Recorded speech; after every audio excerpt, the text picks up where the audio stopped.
Good evening, everybody, and welcome to Stat Check episode 120, our first episode of 2025. I hope everybody had a fantastic New Year's. I am Innes, and I am joined by Nathan and Anthony. We are here to talk all things Warhammer. We have Grotmus detachments, we have a new metagame, we have our plans for the year. We have a bunch of events booked in already that I'm excited to talk about. We have LVO and Nottingham on the horizon. Nottingham has already got its lists out. We should get pairings for round one tomorrow, and there's a bunch of cool stuff going on there. But before we do any of that, welcome back. We've been off for a couple of weeks. I hope everybody's had a really good time. I hope nobody's been up to too much. I hope everybody is enjoying the rewards of far too much food and merriness and good times for all as they prepare to get smashed by Bile and Bridgehead at tournaments. Anthony, Nathan, how are you guys doing? Nathan, why don't you kick us off? Doing great. I don't know. We went back home for the holidays, so my holidays weren't restful, but such is life as a married couple where in all of your families in the same city where you just do family things nonstop, back to back to back to back. Otherwise, it was good. I didn't do a lot of 40k stuff. I assembled a few models. I got a new wet palette and got some new paintbrushes and stuff, so I'm ready to hobby for the year. I played like one TTS game, and that was kind of it. Otherwise, that was basically all the free time that I had. Saw the Bob Dylan movie, which was fine. What? Bob Dylan movie? I didn't know that was a thing. It's the one with Timothy Chalamet, right? Yep, with Timothy Chalamet as Bob Dylan. Yeah. Apparently, he does all the singing in it, which I didn't think was, not hard because Bob Dylan not known for his singing quality per se, more his writing. But yeah. That was about it. I'm excited for the new year, though. I'm excited now that we've got all these detachments. I kind of wish GW would update their app so that I could list build when on the train.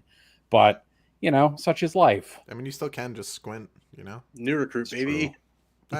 This enhancement's a little too expensive. That one's a little less expensive. It's basically the same idea. Lists for Nottingham have been quite funny because there's a whole bunch of lists that just couldn't be formatted in the app. You were just like, yeah, man, I tried. Yeah. I am tempted now to just submit a napkin with the extra math on it, like on a second page. Yeah, that should be fine. Everybody will be cool with it. It'll be great. Yeah. Yeah. How about you, Anthony? How are you doing today? And how are your holidays? I had a decent holiday. It was pretty fun. I've been doing a lot of 40k stuff. Been doing a bunch of coaching, bunch of random shit. We're in fully in pyro prep mode at this point, so that's been fun. Getting ready to go over to Poland with a bunch of Americans who may or may not have been out of the country before, so is a ride this part of the year. So yeah, getting a new getting the boys exposed to some new metas. This Pyra is a Murderer's Row. I think it's literally 1st through 6th or 7th at the event from last year, minus Spain, who's just not going. But I think it's the rest of the 1 through 7 or something like that. It's pretty nuts. So yeah, it's gonna be tight. That's been pretty much it. I've just been playing Bile. I assumedly will be playing Bile for Pyra, so I haven't done anything else. I tried the new World Eater detachment once, and that was enough for me to be like, ha! And move on with my life. Even Pickles doesn't want to talk about the new World Eaters detachment. What'd you say? Even Pickles doesn't want to talk about the new World Eaters detachment. She's out, dude. She knows. She's like, fuck this. Yeah, so Bile, pretty cool. Pretty sweet. Now I'm getting booped. Yeah, I don't really have anything else to say. Bile's been really dope. I've been having a lot of fun with that. That Prime Subject Lord might be the most fun thing in the game. Just blasting people into a grave. Yeah, I'll have more for that later when we talk about the meta and how things have kind of gone. But, it's been a bit of a trip. Yeah, I played into that guy when he hit +1 attack, +1 weapon skill. Oh. And I did not have... Oh, it's bad. It's not fun. Yeah. He sure did kill 5 intercessors. +1 attack, +1 strength is another favorite of mine, because then suddenly you're just sculling tough 10 things. Double strength 11. Yeah, let's go. Yeah. He gets up... That would be... 10, yeah, that would be 10. Yeah. But yeah, that unit cracks. It's good. Him on Chosen's a lot of fun. Chosen is such a funny data sheet, dude. I'm so used to not being able to fall back and do anything, and then I get to the end of a fight phase, my opponent's fight phase, and I have 4 Chosen and Bile left, and I'm like, oh, that's That's a real problem for you. That's You're still res most of the one, damage of fall this back. unit. Yeah. Like there's the guy with the two guys with power fists, and the two guys with combat weapons, and that's it. That's all the guys. Yeah, Nobody else does anything. Yeah, crazy. I'm gonna pick one off the floor, add 4 to my charge distance, and go kill someone over there. Thank you for giving me better coherency. Yeah. Sick. I got to do the what I've affectionately referred to as the Olivier, since it happened to me at WCW as well, with the Nemesis Claw into the other chosen unit, where you like get out of a transport with the Nemesis Claw and prevent the 3-inch, then get out the chosen at 6, and then like lose a chosen to that, and then res him. So not only did this unit that should have had to 3-inch disembark get to 6-inch disembark, I also lost and resed a dude for 4 more inches of movement. It was like so fucked up on an advance and charge unit. It's only happened once so far, but goddamn, it was not kind when it did. Extremely rude stuff. I do love that. Yeah, that res strat's been like low-key one of the best strats in the one of the best enhancement strats in the detachment. It's really rude when they do it on like a legionnaire unit as well and get 3 guys back. And just like, I'm going that way on my charge, but also I'm getting that primary. I haven't used it on legionnaires yet. My legionnaires either like survive the entire game, or like the minute they're out of their box, they're dead. That's fair. But they usually don't die early because I have huntsmen for that. Fair play. No, that sounds good. So you're enjoying the battle detachment then? Which Yeah, it's a lot of fun. I mean, the it's way you described it last time. It's the first time that I've hung up my axe since WTC of 23. That's a lie. You played one event with Sons of Sanguinius. That's true. And I played one event with Liberator Assault Group. And I played Deceptors. Yep, one event as Deceptors, and I played one event as Renegade Raiders. But those could all still have axes because they are kicked. Anthony's really just out here looking for like the side grade to World Eaters at every tournament he goes to, or getting paid to play Deceptors. Yeah, just give me a reason to play something else, please. Fuck. Well, they printed Vessels of Wrath to give you a reason to play something else. That's true. It's a Besides heroic Warriors. effort, truly. Oh, Pickles out. No, it makes sense. As for myself, I have also had a very British Christmas. I think since the last episode we've done, I've played about 35 games of Warhammer, which is too much mathematically, I think. I've played a lot, and I'm pushing like 14. You know what I mean? It's been like 3 weeks. I think I've played like 10 coaching games and 25, 30 practice games for LVO. Yeah. It's been a minute. I've been bot testing like back and forth on a bunch of stuff. Obviously, the new GSC detachment came out, and the new balance state slate change happened. So I was kind of sitting out there like, I need to figure out if I want to play GSC. And then I played it a bunch of times. I was like, I don't want to play GSC, which, based on the stats from Nottingham, a lot of people have made that calculus and have decided not to play GSC.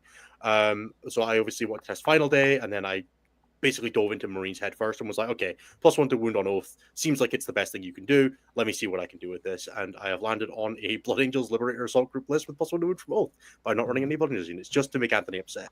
And that's what I'm playing for Nottingham. It's been really, really good in practice. I've been having a really good time with it.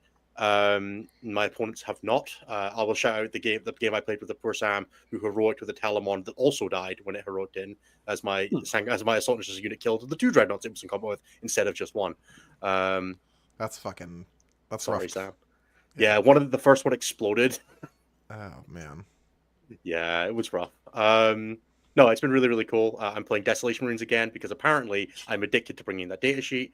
I don't know how I'm gonna surely I'll get like a 7th or 8th tournament out of them at this point, but it's probably one of the best investments I've ever made in my life is that first unit of Desolation Marines. Yeah. Given that I got Warhammer Fest and my golden ticket for WCW out of it, and all that kind of stuff. So we're hoping for another ride with the same Desolation Marine unit, firing those t-shirt cannons into the sky.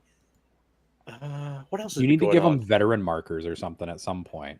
After all this success, they need like a little Halo thing added to their head. Honestly, I might just paint his base rim gold if I win another tournament with him. Yeah, I mean, fuck, dude. How many times? You got to give him something. They're putting in the work. I put a bunch of effort into painting hazard stripes on him, so he already earned that. I'll even find the little hanger that goes on the tip of the gun is broken off. I'll even find that in my bit spots and glue that back on. It's in there somewhere. Yeah, it's in there somewhere. I definitely kept it. I was like, I know what that's from.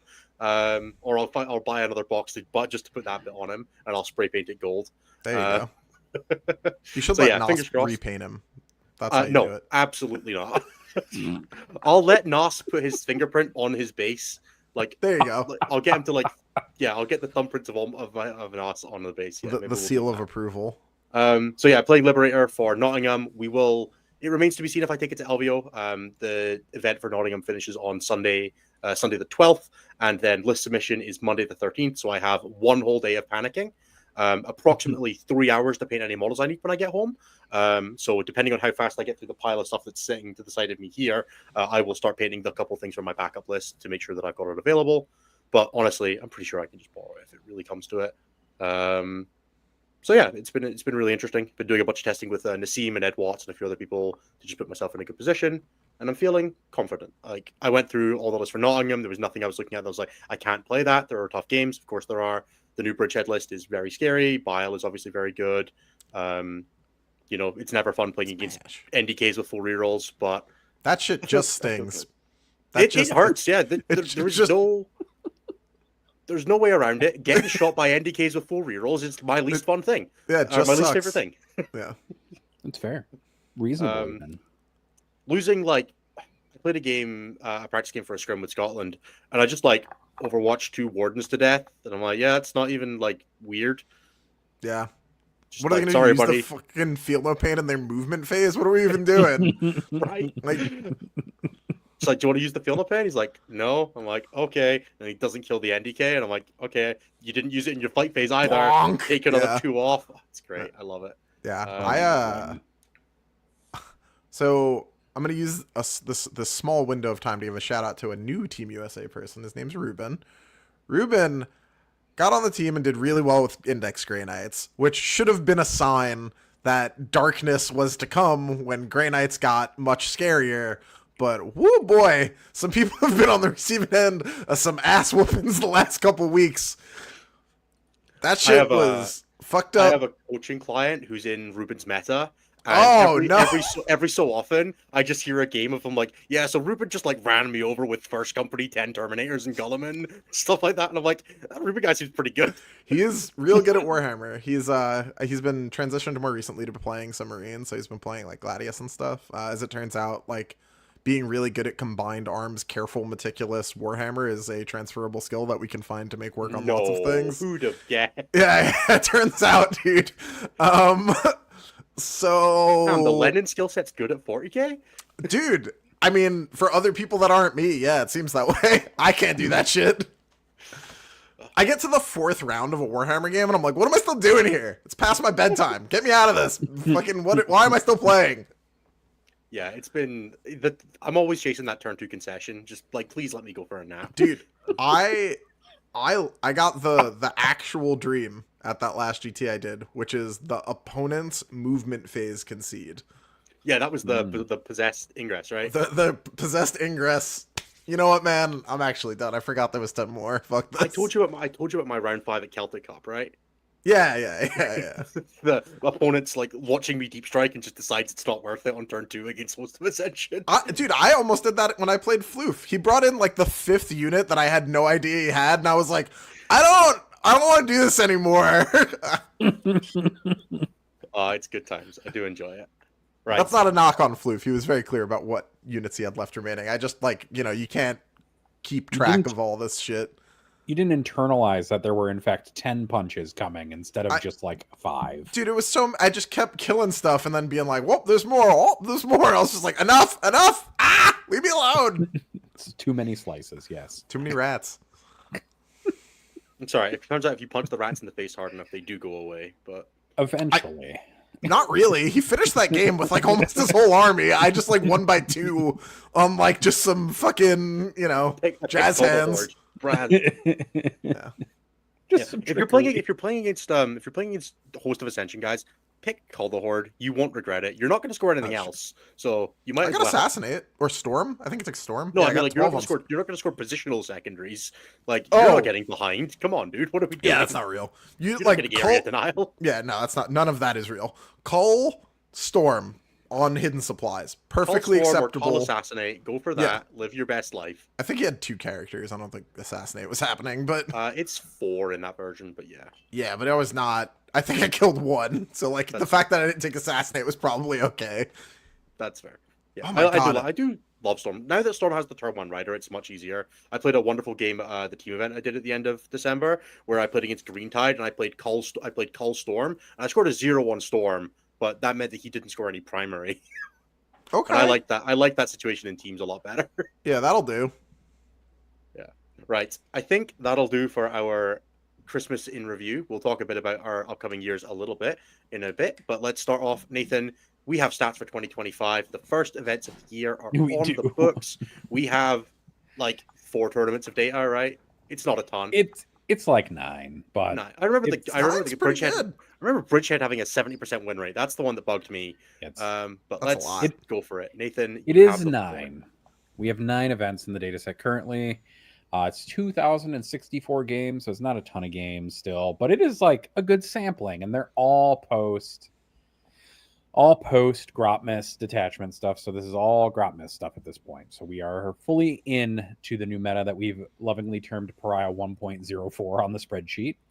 To nobody's surprise, I think the best faction currently is Astra Militarum, which had 30 players, making up 6.8% of the meta. They had a 61% win rate, 3 event wins, 9 top 4s, and 12 top 10s for a 3.49 over rep. There were 9 events this weekend, you said? 9, and they won 3 of them. 3-point-something over rep is pretty big. It's not the 8 of Harlequins, but it's, True. There's time for that, though, Anthony. There's time for that. It's unlikely. I think too many people own guard for that. All of the people who won events played the new detachment from Grotmiss, which is the Bridgehead detachment. From my understanding, from looking at the data, yeah, people want. There are a lot of examples, and like most people have moved over to the Grotmiss detachments for a lot of this stuff. People want to play with their new toys, but all of the GT wins for guard were Bridgehead. Yep, that makes sense. In second place, although we'll just skip it because they only have 4 players. It would have been Drukari, but they only had 4 people try to play them over the first weekend. And sure, they won 59.5% of their games, but they just got 2 top 10s and didn't really do anything else with it. They got a flat 0 for overrep. Congrats. Necrons are the actual second place. They had 41 players. An eye-watering 9.3% of the meta were... That's a lot. Number for That's a lot of one. Shattered. That's a lot of one faction. They had a 58.6% win rate. They won 2 events. They had 7 top 4s and 14 top 10s. So they only netted a 1.99 for overrep. So just almost a 2. They're basically a 2 with nearly 10% of the meta is pretty. That's 20% of top 4s. Yeah, that's also. All of their top 4 placements and their event wins were all Star Shatter because I looked at it. No, that makes sense. Oh man, I'm gonna have opinions about this later. We'll talk about this in a bit. We'll talk about this later. In third, we have Tyranids, 28 players, 6.3% of the meta, a 54.2% win rate, just 2 top 4s and 5 top 10s for a 0.83 overrep, which is actually perfectly balanced except in win rate, or even in win rate. It's only 54.2. It's fine. Everything's fine there. Yeah, Garn have all the Tyranids over rep. It's fine. They do. They stole all of it. Yeah. In fourth place, we have generic Space Marines, which is the funniest thing to say. Who would have thought generic? Wow, overcoming their player base. Well done, guys. Yeah, I am actually genuinely surprised they're that high. I honest to God thought we were going to get another 30% week, and then the next patch was going to be like, oh, this is actually just like point to an enemy unit, and if a Space Marine model can see it at the end of the turn, remove it. You get 3 old targets, and Gullwing gives you an extra one. So, similar to Tyranids, there were 28 of them, 6.3% of the meta. They had a 53.9% win rate. That's really low player base. It's because we split them out across everything. We split them across a bunch of stuff now, and people more so play the other stuff now that all the successors are easier to access. Two top 4s, 7 top 10s, and a 0.83 for overrep. So also basically perfectly balanced. Yes, Anthony. Which faction gets the stats for the win rate for Innis's fuckery? I put myself down as Space Marines and Star A's, like generic Space Marines. Yeah. But like, it's probably basic Space Marines. We'll talk about it. I didn't put myself in as Blood Angels because I refuse to acknowledge that I'm Blood Angels. But like, what if someone does? Like, does Curie now have to? I stand by the fact that all Marines should be the same data category and that we shouldn't split them out because it's fake and they're all the same army. But look, if I'll talk about the stats of the non-split in a minute, if you and just you can paint them to be like generic non-Space Marine dude, like just not a chapter, then they could be anything. And then that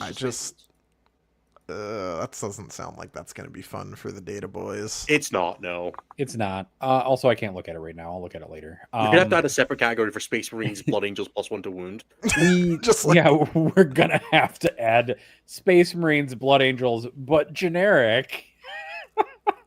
Bloodless Angels. Diet Blood Angels. There's no blood in this. What was it? Logan called it Little Laters. Yeah, Little Laters was really good. That Logan guy's pretty funny. He's pretty funny. Right. You should do commentary for stuff. Yeah, I agree.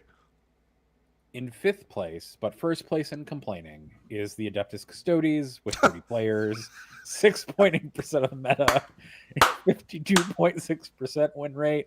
They won an event. They had 3 top 4s, 8 top 10s, and even with a 1.16 overrep, I will still get complaints in my inbox. They also had like one of those top 4s was like an undefeated person that just was like an OGW coin flip away from an event win. Shout out to Folger again. Yep. Our other event winners from the weekend are Tau, who won with their new detachment. Dude, that detachment's legit decent. Yeah. Gene Stealer Colts won an event. Their Dark Angels won an event. And that is it. That's all the event wins. It's because 5 of the events were in 2 factions. That Astra Militarum and Necrons. Yeah, that makes sense in a sad way. Just casually over half of them. It is 1 week of data, so let's not get like too jazzed about it. But I do want to say at the bottom of here, we have Imperial Agents with 0 for across the board. Oh. No players, no wins, no losses, nothing. There were a grand total of 3 Thousand Sons players, which makes it the least popular faction with players, and a 31.3% win rate. I'm not taking anything from that. You can't make me. I'm just impressed that Folger's playing the exact Custodes list that everybody wrote at the beginning of the second that book dropped, everybody wrote the same Custodes list, and it's just the best version of Zolar Spearhead. I love it. I mean, there's little small differences. There are people still out there that think bikes are decent. Didn't that list have bikes in it? God, no. You could tell because it went undefeated. Death Guard are second from the bottom, 21 players, a 36.3% win rate. World Leaders are third from the bottom with a 42.2% win rate. My boys. Fourth from the bottom is Space Wolves with a 42.9% win rate. And then rounding out the bottom 5 is Sisters of Battle with a 43.1% win rate. Those last 3 did have a top 4 and some odd number of top 5s, but nothing really worth speaking about. Chaos Space Marines win the award for perhaps the most hidden of champions with a 49% win rate, 3 top 4, 6 top 10s for a 1.74 overrep. That's not even that crazy of an overrep. That's fine. It's not even as good. That means double Tyranids. Yeah, but like everything is double Tyranids. Sam wins events as Tyranids, and like that's it. That's fair. It is partially because we're just, I'm sure we'll see more people play Bile over time, and more people will win with Bile, and that'll be fine. Strong take coming in hot. Bile is way harder to play than Renegade Raiders, and will broadly see a much lower win rate in the wider grouping. I'm not even necessarily convinced it's strictly better in singles either. I don't even think it is. I'm not even sure it's better in fucking teams, dude. Renegade Raiders is really good. Yep. Do you know how good a whole detachment, including its rule and enhancements and stratagems, have to be better than the Renegade Raiders strat? Yep. Let alone the fact that it makes your whole army assault and extra AP against objectives. Tau, the new Tau detachment has that stratagem, and it's the best Tau detachment because of it. Yeah, it's so funny how good that stratagem is. Bile is very good. Don't get me wrong. Bile played by a pilot who has more melee pressure experience than anyone on the perhaps planet. Pretty good. Still might be worse than me just playing Renegade Raiders, which is fucking crazy. Yeah, that's nuts, dude. Like, I'm not even convinced I'm going to be playing Bile for Pyra necessarily over Renegades. That's how ridiculous Renegades is. Renegades is such a good detachment now that the metagame is just like, yeah, man, objective trading stuff. Yeah, they just chilled out just a little bit. They didn't need much. They needed the game to just, like, take a breath. You know what I mean? Yeah, it was like, just please stop murdering me in my deployment zone. Yeah. Please, for the love of God, Gene Stealer, go away. Be slightly less 4,000 point army. You know, okay, we got there. Cool. Just 3,000 points of GSC. I could do that. It's 2,400. Let's not go crazy. Whatever. Too many. All the aberrants get back up too. Fuck you. It's real close to 3K.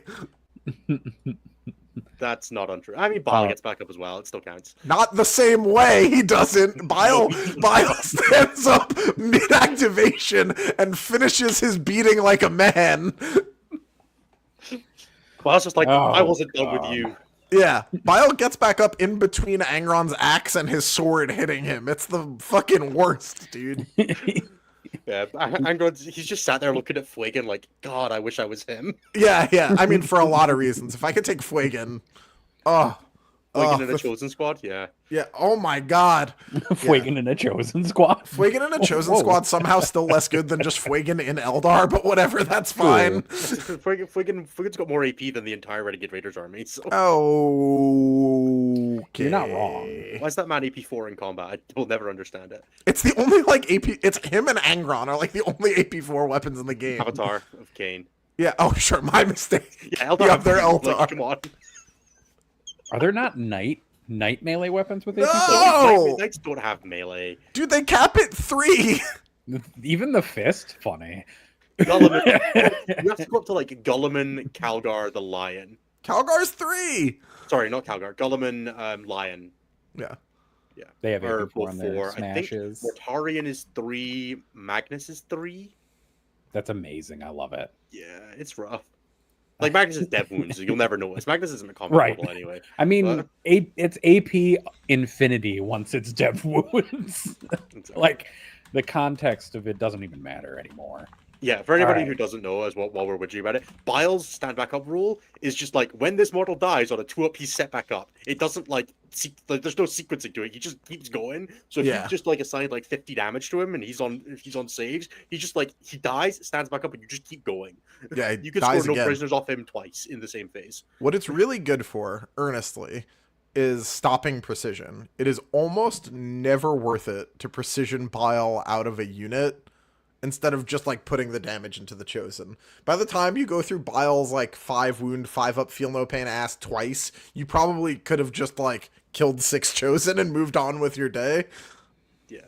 You're like, dude, it's okay, man. You can have Bile. He's AP1. It's fine. Yeah. Like, Bile's not the damage sucker in that unit. Bile just makes them live there longer to do damage with the power fists. Exactly. And his shooting is weirdly terrifying. But other than that... My other favorite thing about Bile is that he's got a rule called Surgeon Acolyte that gives him a blank, but you don't need the Surgeon Acolyte to use that rule. The Gimp takes the first Melta shot that goes into the unit and it's functionally blank too.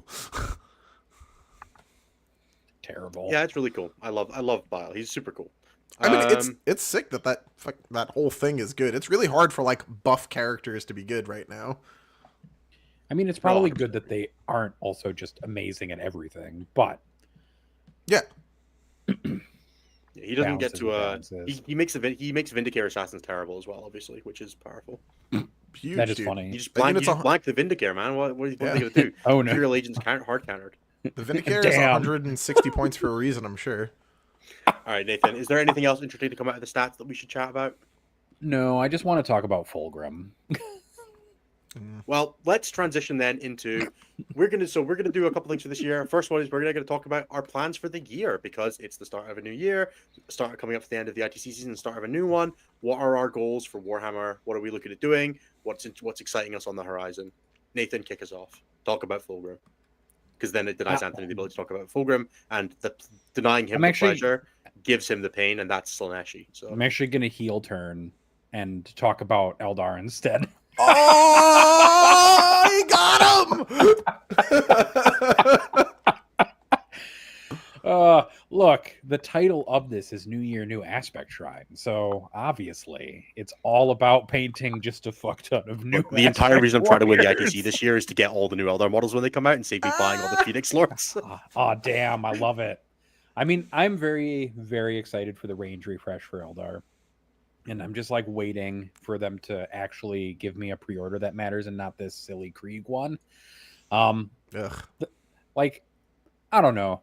Fulgrim is a really cool model, though, and I probably will get one to paint it. I'm just not as excited about Fulgrim as I am as excited about painting new Phoenix Lords with amazing sculpts. And that's what I'm really excited about for the first part of the year. I'm also excited to see what they do with Emperor's Children and see what kind of models that comes out with that army, because Emperor's Children are amazing, and the Fulgrim model, great. And if the rules are move fast, punch things hard, and shoot them with, sonic guitars, that would be an army to pick up. But more excited about Eldar. Also, want to see what that new Phoenix Lord does, because that'll be amazing. Also, it is never going to stop being funny that GW just forgot Karandras. No, he's just his new book. I really hope his new model is just like in the codex, and he just like stealth drops on the website the same day because he's so sneaky. That would be really funny. Oh, by the way, Karandras infiltrated the new codex. Yeah. I hope that's what they do. I think that'd be really fun. Or just like he builds out. He's an optional build kit out of the Striking Scorpions box. You could have an Exarch or Karandras. Which will you pick? I don't know. Yeah. I really hope that they don't lock them into a FOMO box like they have with the other factions that have come out recently. But Nathan, I know they're why are going you to. like? I just You know don't what's want going to them happen. I just They're gonna don't come out. want them to. I feel like not so. all of them have. They haven't done it all. Not all of them. Like No, but Necrons all new weren't. armies, like all the ones that come out with like a full release, have. I'm pretty sure Mm. they're We'll going to drop in a FOMO box, and the real one's going to release the day after WTC rules lock. Oh God, man. That's definitely not going to happen. But I wish. That is the funnier. Really funny. The funnier troll is from iDuff, where Karandras will drop with the Drukhari Codex as a corpse on the cover, probably. Oh, he's actually been replaced by Ara in the. That's just Drazar. Drazar. He's on Yeah, Draz's you just base. use Drazar's model, but you give him a different head swap. Oh, Draz's model is so tight. It is. It's a great model. Every time they do new sculpts for any of the Eldari ranges, including Drukhari, the models are amazing. They're quite nice models. It's really upsetting. I was worried that this one was going to take me, and thankfully teams will keep me safe from being a Photom new army man, because there's so many Eldar players. We don't need more. Fair. Nobody needs more Eldar players. Unfortunately, I became an Eldar player recently, but just in time for Nott to be a new Eldar player. I've been playing them for a year. John's fucking sat there holding the One Ring, like, why shouldn't I? Why shouldn't I be the next Eldar Eternal Captain? The captain of Team USA just always is an Eldar player. Of many teams, of many WTC teams. It's fallen off a lot in the last few years. Yeah, like Eldar. Yeah, the fall of the Eldar happened mid-COVID, and we didn't catch it until too late. Yeah. True. Anthony, how about yourself? What are you excited for this year? What's this year's plans for you? What have you got on the calendar? So I'm going to Pariah, which is obviously very exciting. And then I got a little break. And then you guys are all coming in for BFS in May. And then I got a break until whenever our practice weekend is after we get lists for WTC. And then I got WTC. And then we got Challengers. And I think that's most of the events for the year. So it's pretty big. I also started running RTTs at the local. That's been pretty tight. Got my first one on January 25th. So that'll be fun. Stepping into the TOing shoes a little bit. And by TOing shoes, I'm gonna show up and be like, hey, play round 1. It's this mission. Godspeed. And then I'm gonna do that again the next round, and then again in the last round, and I'm gonna answer questions in between. So yeah. The army wise, like, Emperor's Children is the first army that both John and I want to play. So it'll be the first time that we have the clash of wills over a faction. And what that means is that if it's a melee rush you army, I'll play it. And if it's not anything John else. Wolf. Yeah. I'll have you know that I built my fucking name on Combined Arms. How dare you? I was a Drakari Dark Technomancer and a fucking Emperor's Children Sonic Blaster boy. How dare you besmirch my ability to use firearms? Yeah. He's American, I and don't as he have knows how to you use do it guns. yourself. Yeah. So, I mean, look, it could be other stuff. I want, like, the honest to God, the thing that I want more than basically anything at this point is for GW to make Noise Marines the 8-bound equivalent instead of just Legion trash. Because that's what they fucking should be. They should be, like, these hulking, monstrous, small model The like mini things. obliterators. That just, like, also fuck you up in melee. If you get close to a Noise Marine in anything, you just die. So, yeah, we should, be good at both. Anyway. They should be mutilators, but with guns. Yeah, there we go. So obliterators then. Yeah, exactly. But smaller, like the old mutilator Wait ones, a right? second. Like that size, like tiny, but Got like, it. hulking with just like 8-bound with a gun, dude. They'll probably be fine. They'll have to be 100 points each, but whatever, that's fine.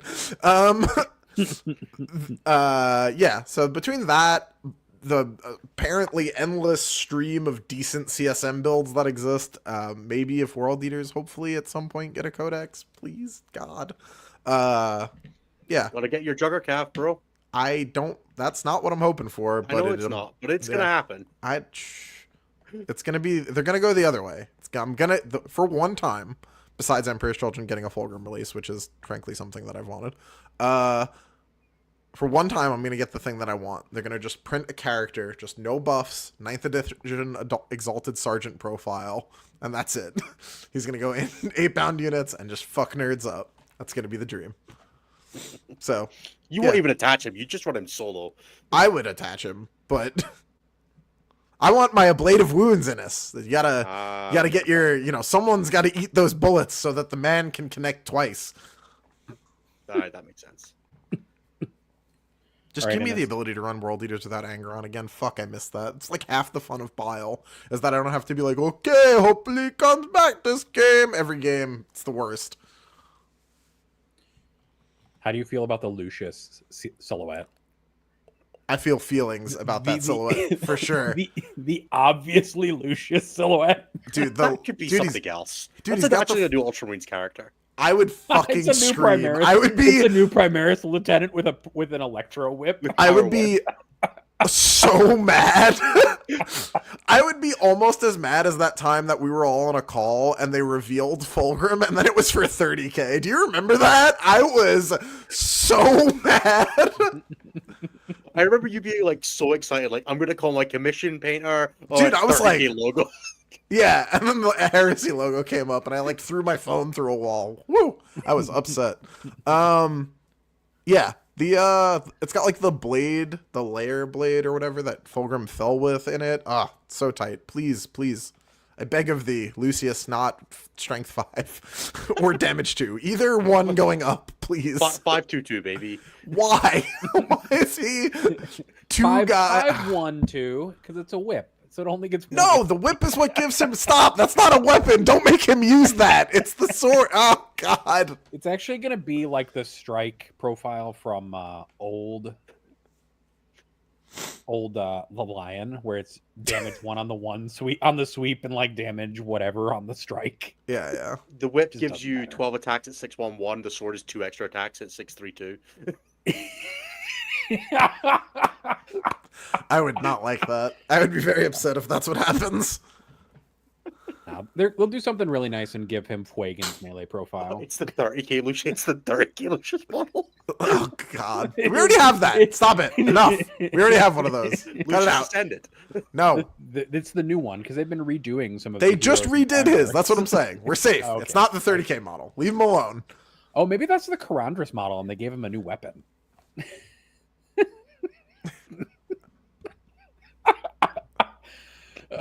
Innes, carry us out of this on a stretcher. So what have I got planned for this year? So right now my calendar is hell. So let me go through my year. So this weekend I'm in Nottingham. The weekend after that I have LVO. Then 2 weeks after that I have ITT. Then at the end of March I have UKTC Manchester. Then I have Toronto teams. Then that's in April. Then I have Home Nations in April. Then at the end of April, I'm going to a Battle for Salvation in New York. Then we have Eurotrash in mid-May.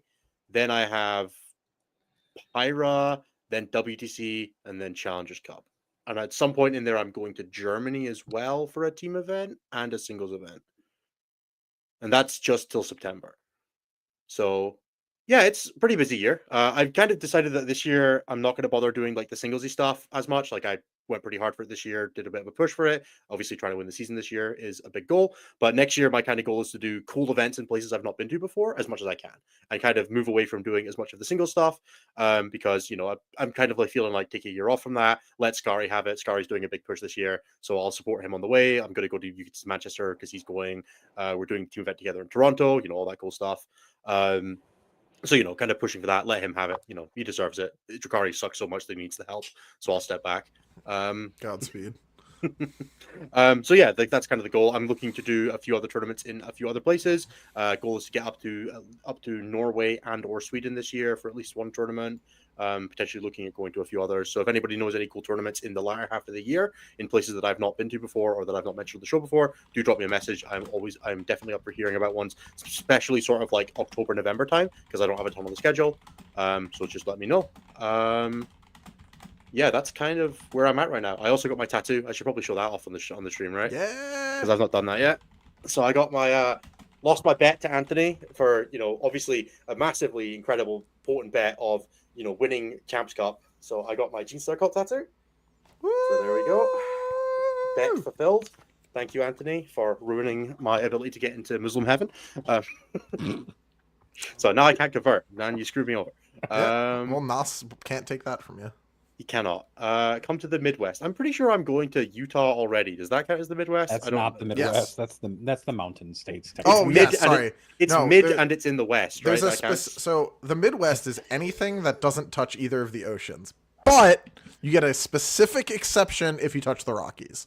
Then you get to be mountain place. Oh my gosh, don't make me pull up the map. You can do whatever you want. Anything that I fly over on the way to a cooler state is the Midwest. So just to confirm, rude as shit. Like stuff on the eastern half of the U.S. continent is the Midwest as well. Yeah, anything that doesn't touch the ocean. The Midwest is basically from Ohio to the Dakotas and then south till Missouri. Okay, I don't care. You lost me. Chicago is the only thing that's nice in the Midwest. Sorry, folks. That's really it. Yeah, that's the only thing in the Midwest. If you don't touch the edge, if you don't touch the edges water, Chicago's like your safe haven. Half of the country, right? No, I'm not going. No, it's in the middle. It's in the middle. All right, we're gonna pull up the map. Don't do it. Don't waste your time on this. I'm gonna do it. I don't want to. I can't believe that I need to do this, Ines. No. Yeah, do it. Make me mad. I will. All right, we're gonna share my screen. This is the Midwest, Ines. No, it isn't. First of all, that's not on the west. The line of middle, like he's so mad. To center of Texas. Half of that's in the eastern half of the country. Sure, it's the eastern half of the country, but the United States has never been strong on geography. Yeah. Like the west stuff is everything to like the left of Texas. Right? That's the western half of the country. Dude, if you don't touch the fucking coasts, if you're not on the water, you're the Midwest. That's weird because there's like a lot of water in the middle of the country. That's not the ocean, though, is it? I mean, I've seen Seattle's meta. It's also mid and western. So is that also the Midwest? Sure. Is what? The take all comers guys, right? Their meta is mid and in the west, so it's also Midwest. You could argue that, sure. Mm-hmm.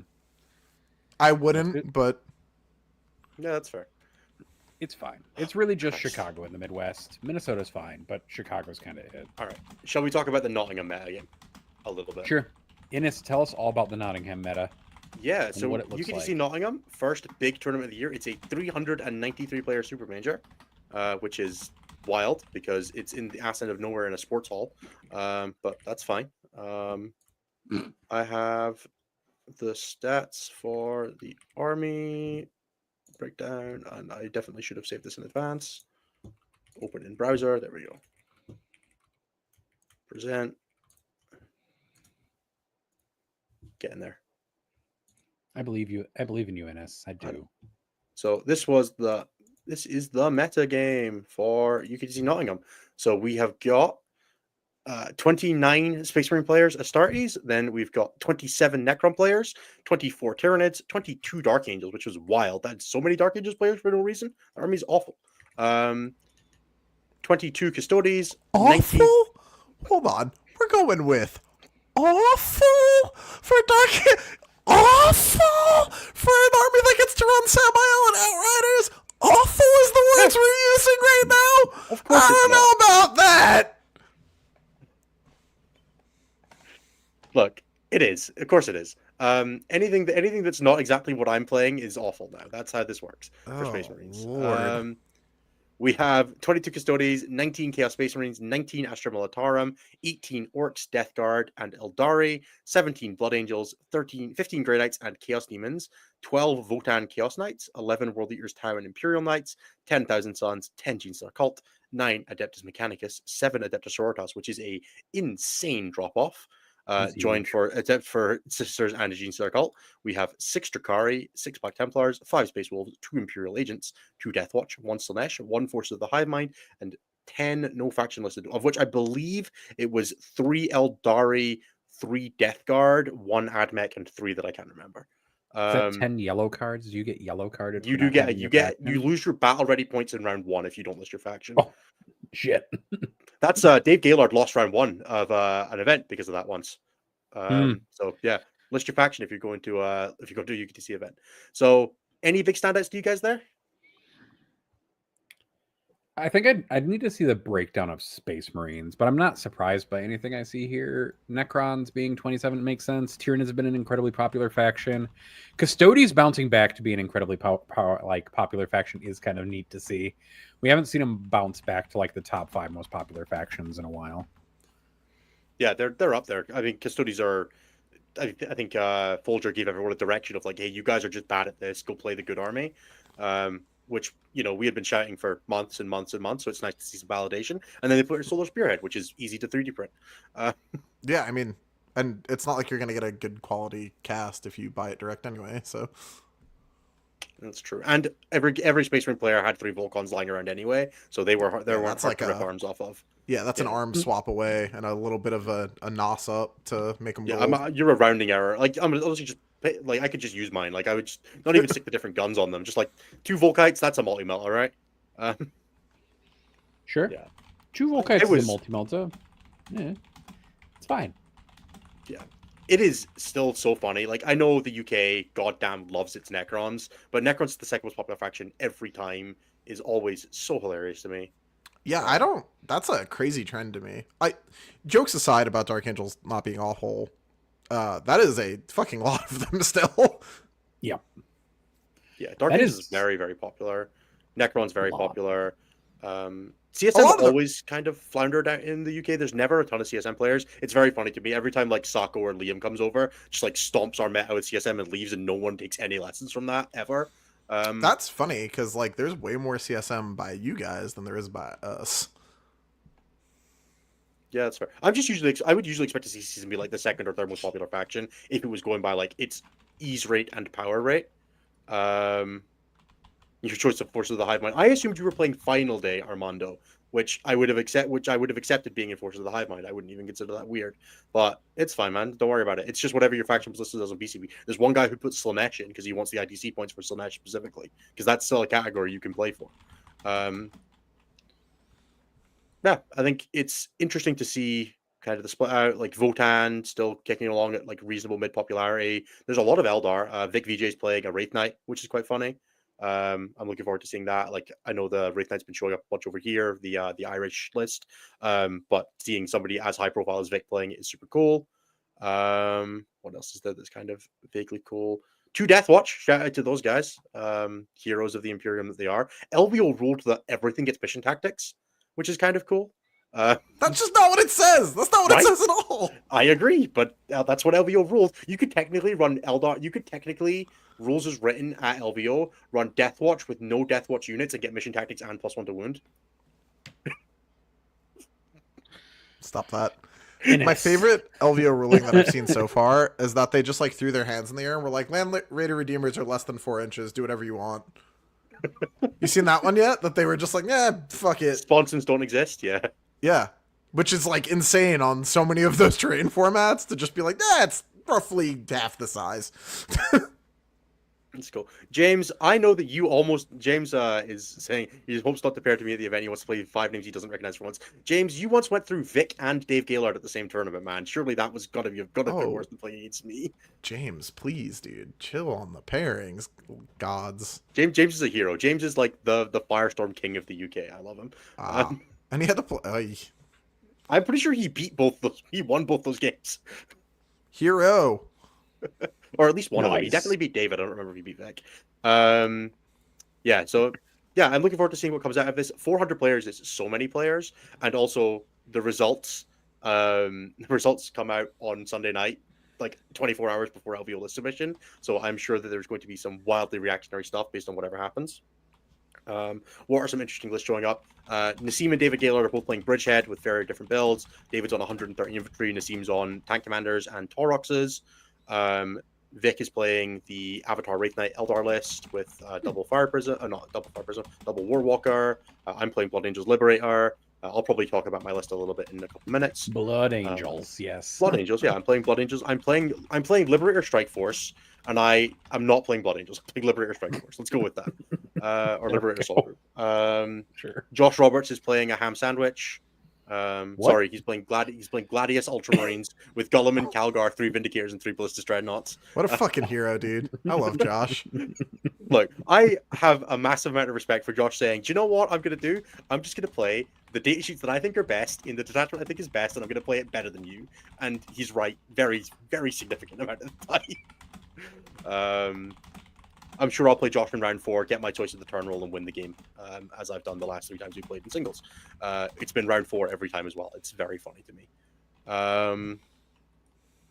What else is? Who else is going this version? Carl Grundy is playing Mont Tau.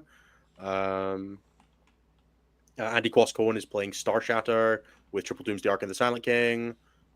Who else is in the top 10 of the ITC that's going? Liam's not there. That's the ones I can remember off the top of my head.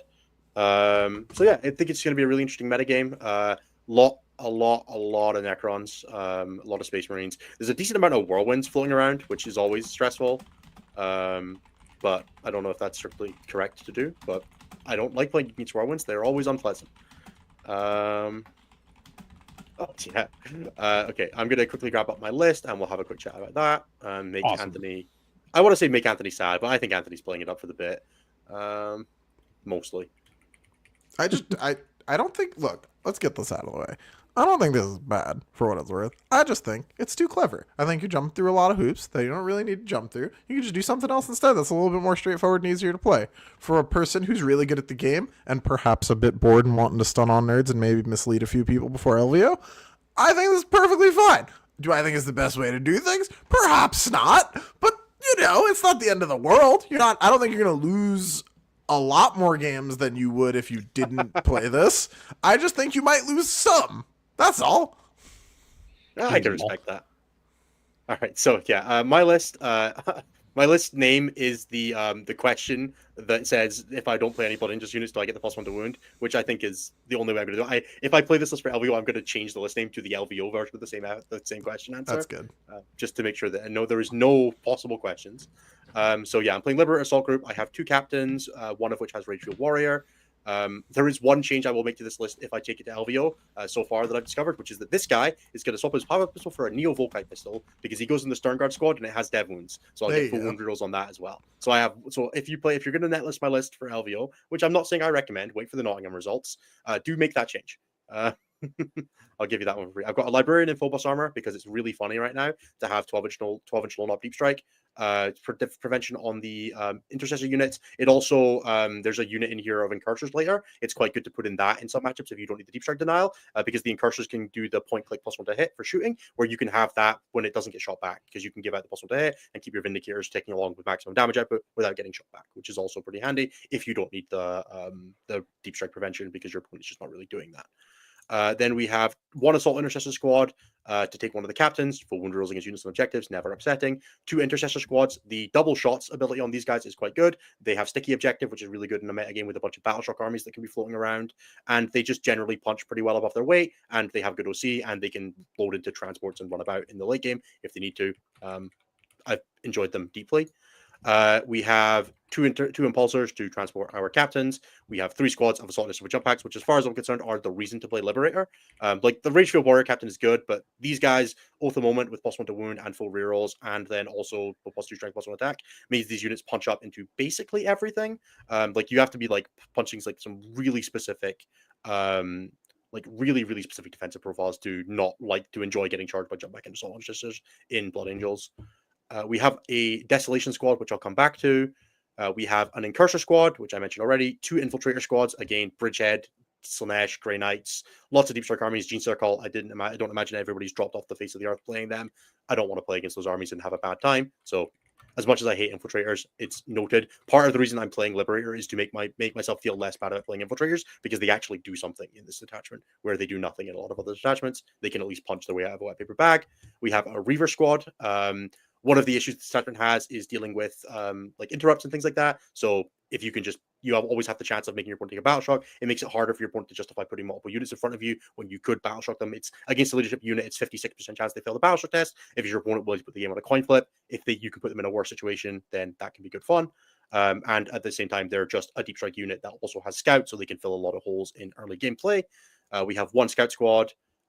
We have which is scouts are good. We have a Sternguard veteran squad with the change to the Sternguard giving them Oath of Moment rerolls like wound target. They're quite a good caddy for a captain, because it means that all the time when you were playing this detachment 4, people would be very careful about standing their big things off objectives. Angron doesn't go near an objective, like he's allergic to it if you're not like sitting there comfortable. So in this detachment, you can you put on Sternguard unit and it can go in and do a bit of reliable damage. It's also got like non-negligible shooting. It's quite good firing decking out of an impulsor to stop you getting stuff out of a combat. Like they do a job. I don't love them. They're still expensive.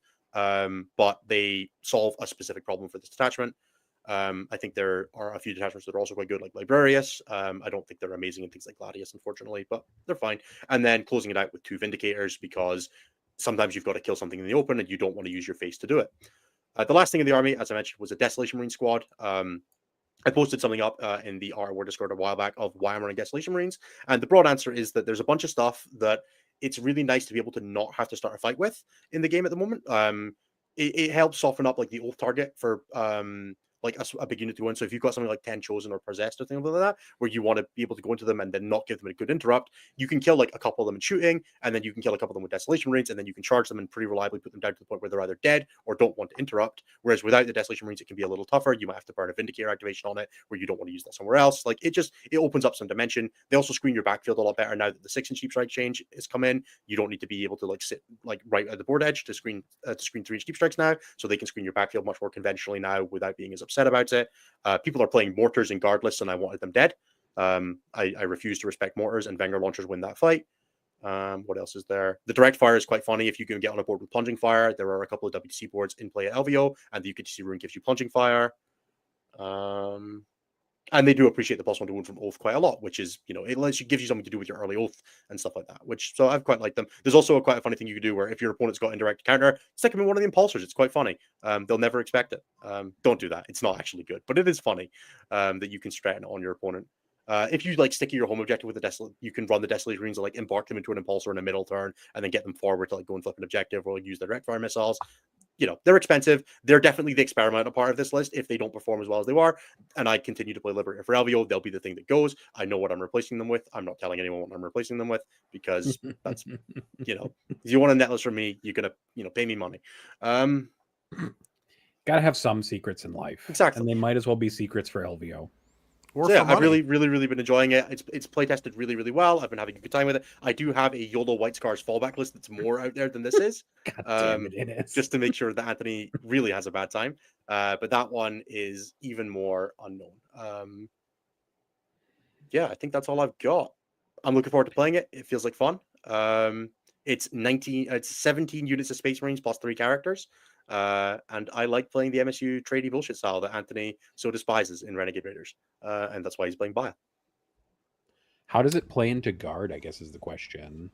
Well, David was basically having a breakdown in the UKTC channel, and then was like, "Yeah, I can't play this on the podcast." So I hope it's pretty good. But my primary playtesting partner for LVO in Nottingham has been Nassim, who is a guard player. So take from that what you will. I take a lot of things from that. A lot. Many things. All of the things. So People yeah, are talking. that's my list. That's my list for Nottingham. We will see if it's my list for LVO. I make no promises. I definitely wouldn't troll a 400 person super major just to throw people off for LVO. That's definitely not a thing I would do. Can you even get ITC points without winning this event? Yeah, if I'm like top 15, I'll get ITC points comfortably. Okay.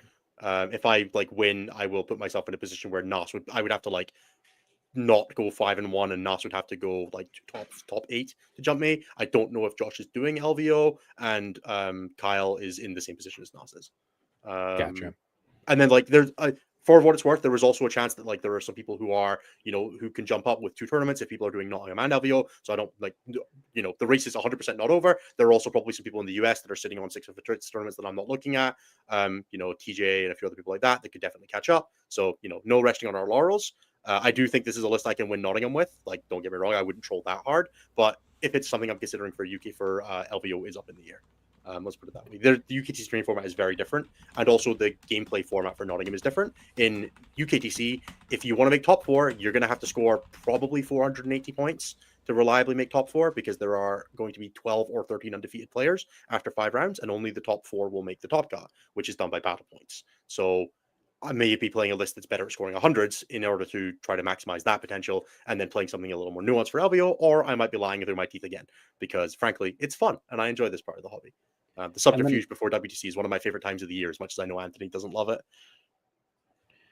The last question. Was it you? Who was it that was whinging about it? Was it Jeremy?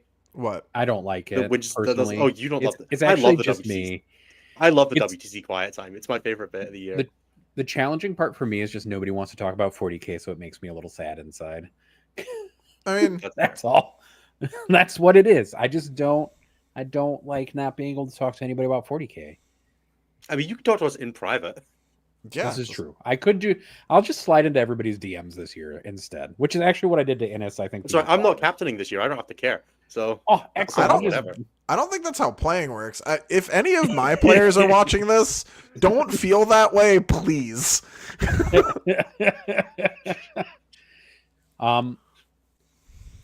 But also, if any of Anthony's players just want to whine about 40K stuff, you can just slide into my DMs and whine about 40K stuff, I suppose. We'll I sell won't have any steak constructive for cash. feedback. True. Yeah, that's me. No. The only other question in this was, since a bunch of people asked it, would you consider Whirlwinds over Desolation Marines in this list at all? Nope. And the why, I suppose, is so the second part. The real reason for the Desolation Marines, and this isn't giving anything away too much. There are a bunch of really annoying 10-man asshole squads in the metagame right now. Demonettes being one that I don't love trying to face tank. With the Thieves of Pain stratagem, charging Fiends to the Blood Angels army is a war crime, because you charge them, don't do any damage, and then they kill you back in their turn, and then they go and kill something else in their turn. And I don't love having that happen. So if you have a Desolation Marine squad, you can kill the Demonette battery with indirect before you have to play the game, and then you can just kill the Fiends. And it's nice to have access to that as an army that wants to deal with it. I don't know if I need it. I haven't played the Slash matchup enough, but it felt like it was a thing that was answering a problem I needed while doing something else. You've also got things like 10-man Catachan squads in guard. It's also quite good into Gene Stealer Call. A bunch of these matchups that I'm a little squirrely for Blood Angels. It's being able to pick up a 5-man. You can also just lift a squad of cultists turn 1 and make them stand something else on their home objective, right? All these kind of things. 10 gargoyles in the final day matchup or the Tyranid matchup.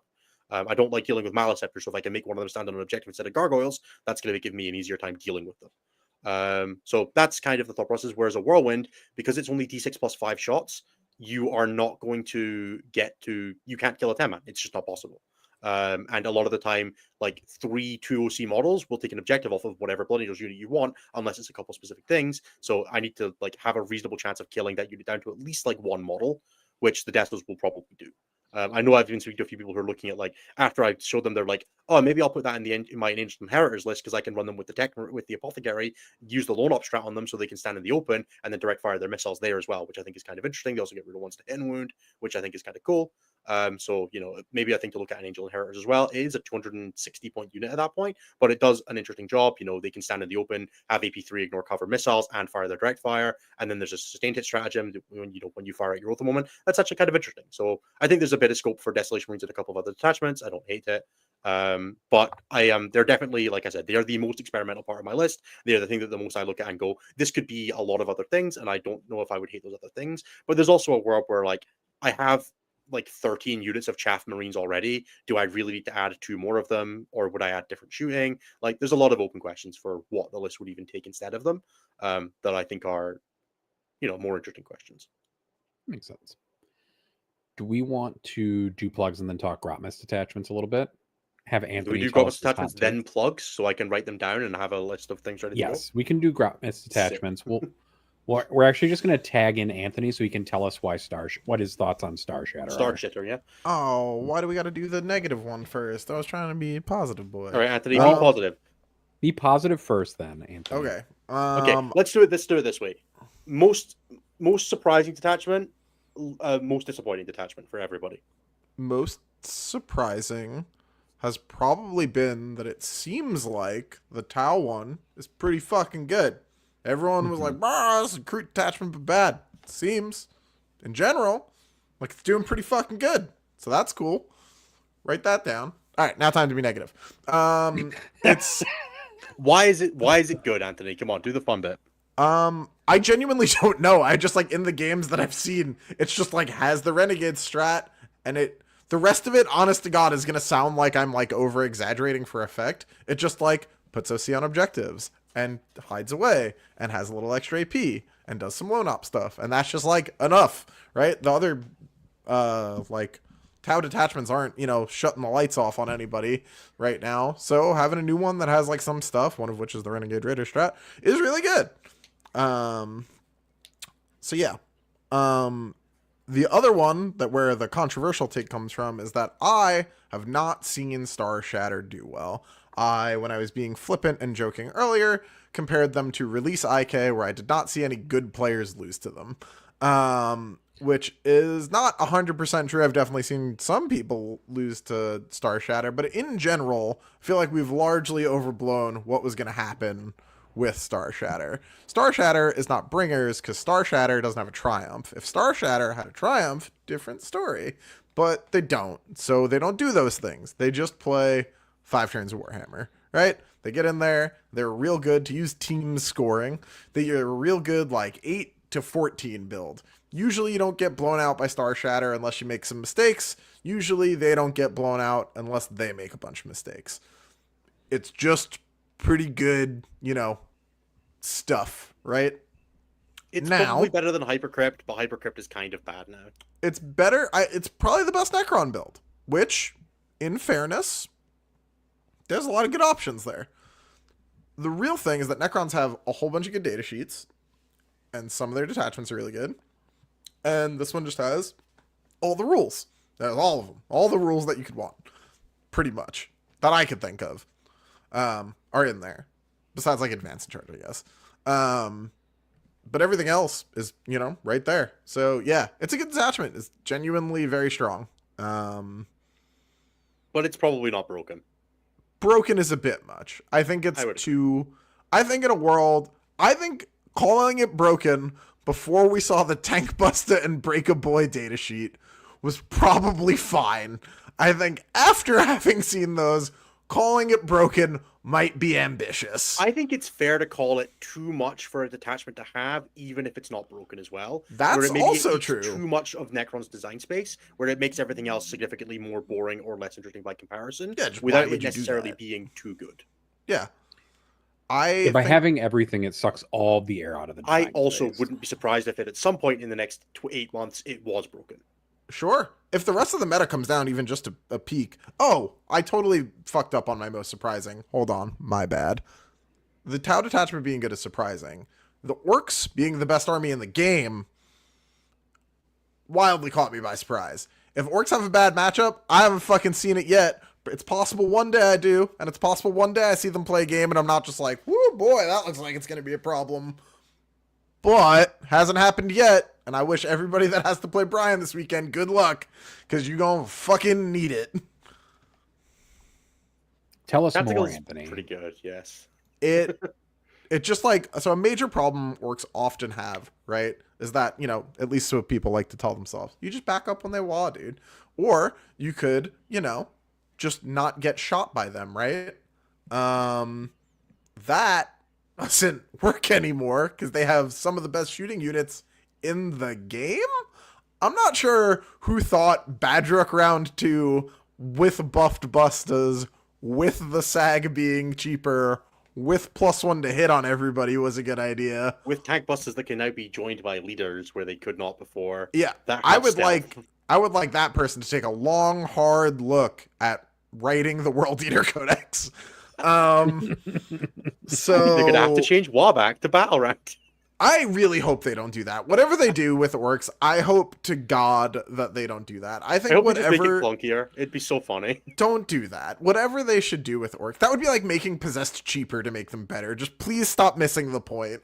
Like the thing that orcs need at this point is probably just like a bit of a point increase and some minor changes on a handful of these like things that they got that are new and perhaps a bit too strong. Yeah, I think honest to God, like them and Marines like are the 1-2, and I would be astonished if I thought anything else was close. I may get proof otherwise at some point, but I am not there yet. For me, it's Orcs, Marines, Bridgehead is 1, 2, 3 in some order, and I am willing to accept that you've been watching Brian play and I've been watching Nos play, and that's where our difference of opinion comes in. Bridgehead is genuinely great. Yeah.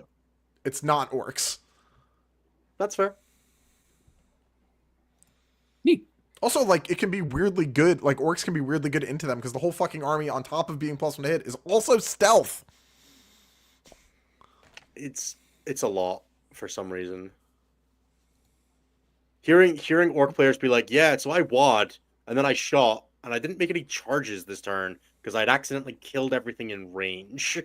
Yeah, dude. It's the kind of shit that I'm like, I don't like hearing that very much, man. Or even worse than that is like I shot everything back there to death. By the way, I still am orcs with a charge phase. Good night. Yeah. Flash bad. kits are still knobs. Yeah. Flash kits are still knobs, and the bust is usually next to the breakers. Ah. God, that army's crazy. It's okay. The orc players are trying to play 60 Storm Godspeed, Boys orc instead players. of a good Thank you list. for saving us. Yeah, I'm sad because I like love when orcs are good or like even too good, but I don't like when this version of them is too good. This sucks. This is way less fun. On that all said, orcs do still die, right? We've got that thing going for us. No matter how bad this gets, pretty much, you'll be able to kill orcs like without too much drama. It's not like assaulting around the board. It's not faster than it should be. It's really good. It's very killable. So You maybe just have to skew your list for it a bit more. yeah, And, like, play and then like lose some percentage against something else to have a good game. It's a playable game into them. orcs are also very knowable, right? They don't uppy downy. They don't fucking teleport. They don't close deep strike. Like, there's none of that happening. The new detachment doesn't have Korean.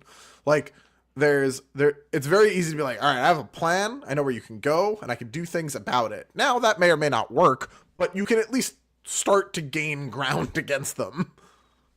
Ruben says Purgation Marines records. Dude, Ruben from the top rope, bro. Ruben, you were getting some very nice words earlier in the show. You should go Yeah, back and Ruben got a watch. whole bunch of compliments. Don't go back and listen because you'll know that I was nice to you in public then. Oh yeah, Anthony, you have to be mean to Ruben on the show now. Say something mean about him. I don't have anything particular. He's really nice. That's like the worst part about Ruben is that like you want to be like mean to him a little bit, and then he's like, "Oh, thanks for the criticism," and you're like, "Damn it, Ruben." So yeah, we like are actively having to push him to 20 people because he's like, "It feels bad. It's mean." And I'm like, stop it. Just kill them." It's so interesting to read these data sheets actually for Breakaboys and Tank Busters. I don't. They're pretty I good. don't know. They're pretty good. I mean, you know, +1 to hit and +1 to wound on the targets of choice. Hey, anyways, but that by you the way, use it works to on the do that. SAG. What? Honest to God, the most Stop it. disrespectful part Damn it. of the tank busted data sheet is the pulsar rocket. I Yeah. think Oh, that yeah. data sheet, like I might be able to just give it like a a turn of my head and just be like, it's not balanced, but it's fine. The If it didn't pulsar also rocket get is like, +1 to strength and AP once per game. what? Why does the SAG need to be 10-5? What the fuck? Just Got in more AP case than Angron, bro. unit. Just in case your unit. I don't know. Also, the SAG is Cover, 60-inch range. Twice watching Orc games, I've seen someone be like, oh, well, I'll just outrange the busters and then die to the SAG. And it's like, well, The SAG is the big Uh, mech with the SAG is the big mech with shock attack gun for anybody who's not listening. Basically, it gives the unit reroll ones and it has like an insanely high strength and AP gun for what it is. yeah. That's like meant to be unreliable, but it's not because tactical has a +1 to hit in order. And it Now, gives could you imagine his, if gives could you itself imagine- reroll ones. could you imagine if the order was the same as the guard one, where it was +1 ballistic skill? That Oh, wouldn't really, geez, that, yeah. that wouldn't I really mean, change. it doesn't It really matter would, for the because tank shock busters are attack. +1 to hit and wound yeah. vehicles and monsters. It put them to 3. Oh, Yeah, plus oh one God, ballistic, yeah, yeah. right, sure, yes. Yep. Never mind, my mistake, my Wow. bad, my bad. That would. I'm so Yeah. glad they got that at least. It's Yeah. it's always so funny when orcs become a very good and reliable shooting army instead of a It's the volume to worst, hit yeah. something shooting Yeah, its army. ranged weapon is D6 +1, 5 to hit, 9/4 D6 blast, and it Yeah, rerolls hit rolls of 1. The whole thing being blast also makes me upset. And once per game, it can reroll its shots. That's true. I love how all these units also have double squigs, double bomb Yeah. squigs. So, Yeah, like, the because- thing with the bomb squigs is, like, it's good. Obviously, having the bomb squig on your datasheet is great. They only get to use one when they move. They don't, like, it's not like they drop both at the same time. Sure. They can't use it after they advance, which means they really can't use it when they wah. Is it really fucked up to do that many mortal wounds out of sequence? Yeah. They also can't do it out of reserve if they reserve anything, which is nice Yeah. because they're not making a normal move. Like, Yeah. there are limits on it. You can Even if the reactive move grenades and bomb do as squig when well. you're done. That is true. That is way funny, actually. Yeah, that is potentially the funniest use of bomb squig. catch this shit ass. It's And like Flash hits throwing do get their lethal, caltrops can use their behind lethal hits and you. full rerolls on Overwatch. Like, don't worry about that. And they always get their plus shot on Overwatch. Yeah. Yeah. Yeah, I I mean, do look, like that they have grenades and bomb squigs. That's kind of fun. Just yeah, know, it's it's the kinda whole neat. thing's a bit much, right? Like I think it's probably a bit much. I think it probably should get pulled back a little bit. The Flash Badrock also just brings a dude back every turn as well now, right? Yeah, it's new Badrick, baby. He's a little different. He Explain new Badrock as well, as long as we're so, on it. so new Badrock is an enhancement, which means it goes on a mech, which means that you take a big mech, I think it is, Big mech and mega armor, yep. and it gives the unit a 4-up invuln, which is decent, and Mhm. also reses a guy a turn, and gives them full reroll hits in shooting. I hope to God it's just shooting. I've honestly never looked, but I'm gonna assume it's just shooting. I'll check, but I think you're right. And yeah, it's that shit adds up in a hurry. It's a lot really quickly in a way that's not fun. You definitely just get like avalanched off the board if you make mistakes against it, right? It is only ranged attacks for the hit roll. Oh, that's cool. Yeah, it's really easy to just get like rinsed by orcs in shooting, which is probably not optimal. It's not my preferred way to lose a game. I start getting flashbacks to my game against Hackett, and I don't like it. So Yeah. I think there's things they can definitely do with this to like again pull it back a peg maybe. But we'll see how remove the ability to be affected by 2 orders, maybe. Yeah, that whole thing. That is too much. It's just like a thumb in the eye, though, right? It's not what's Yeah. making it too strong. It's just like, True.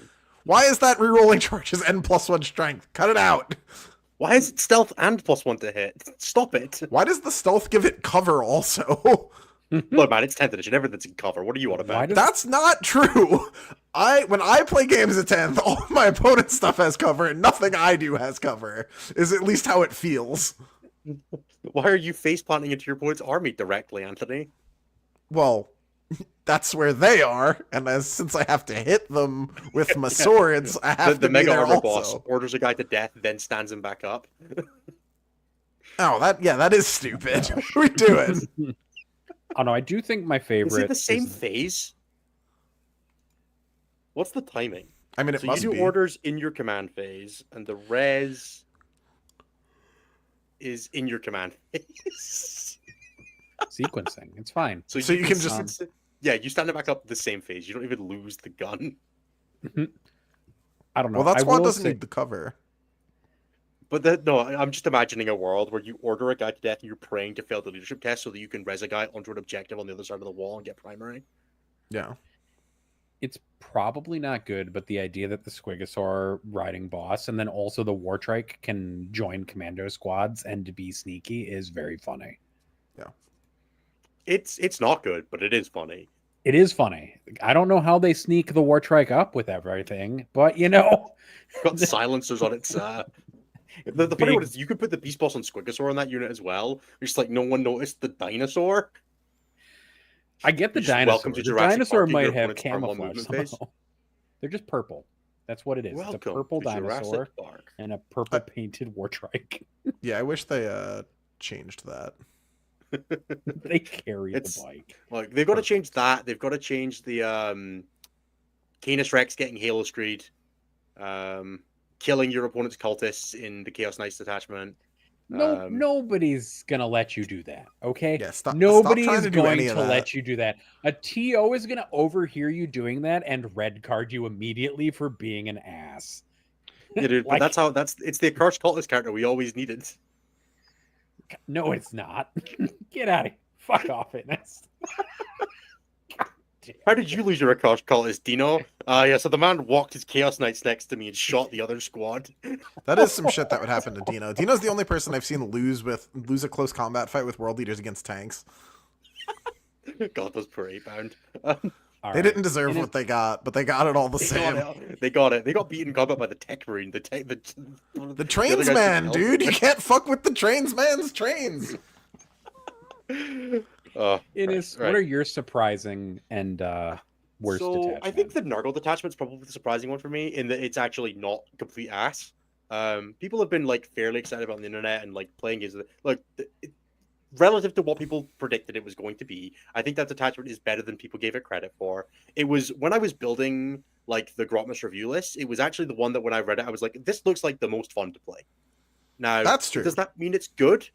I don't strictly know if that's true, but I would feel comfortable playing it for like a local GT and doing well with it. I think that's fine. Which for what Nurgle Demons datasheets do, I think is a pretty reasonable success for that detachment. I mean, my favorite thing I've seen happen is a Blade Champ failing his fucking battle shock and then And getting just tank going. blighted. Yeah, just be gone. Enough. No. Yeah. Yeah. Like that detachment has a very big case of the shadow in the warp, where if your opponent just passes all their battle shock tests, you're just like, well, I wish I had an army roll today. But It's pretty good into Necrons.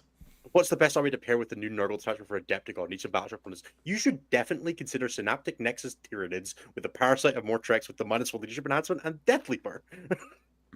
Just make people real sad. The So whole you're gonna shadow the -4 every time you fail a battle shock test, a dude dies. Yeah. amazing. And I'm grenading you. That would be very fun. You should do that. And then triple Morlock as well. We got to take some battle shocks today. So yeah, I think like the Font of Spores enhancement that gives you loan up without running Be'lakor is great because Be'lakor is worse than every Nurgle data sheet. Whoa, that's not true. Hyperbole is fine. The +1 AP aura is quite fun. Plague Bearers moving 10 and stacking every buff in the world on them so they kill a Vindicator is like funny if nothing else. You can get them up to like full rerolls, crit 5, sustained hits, lethal hits, +2 AP, +1 damage, and -1 toughness on the target, and you're just like take a million saves. And yeah, is it good?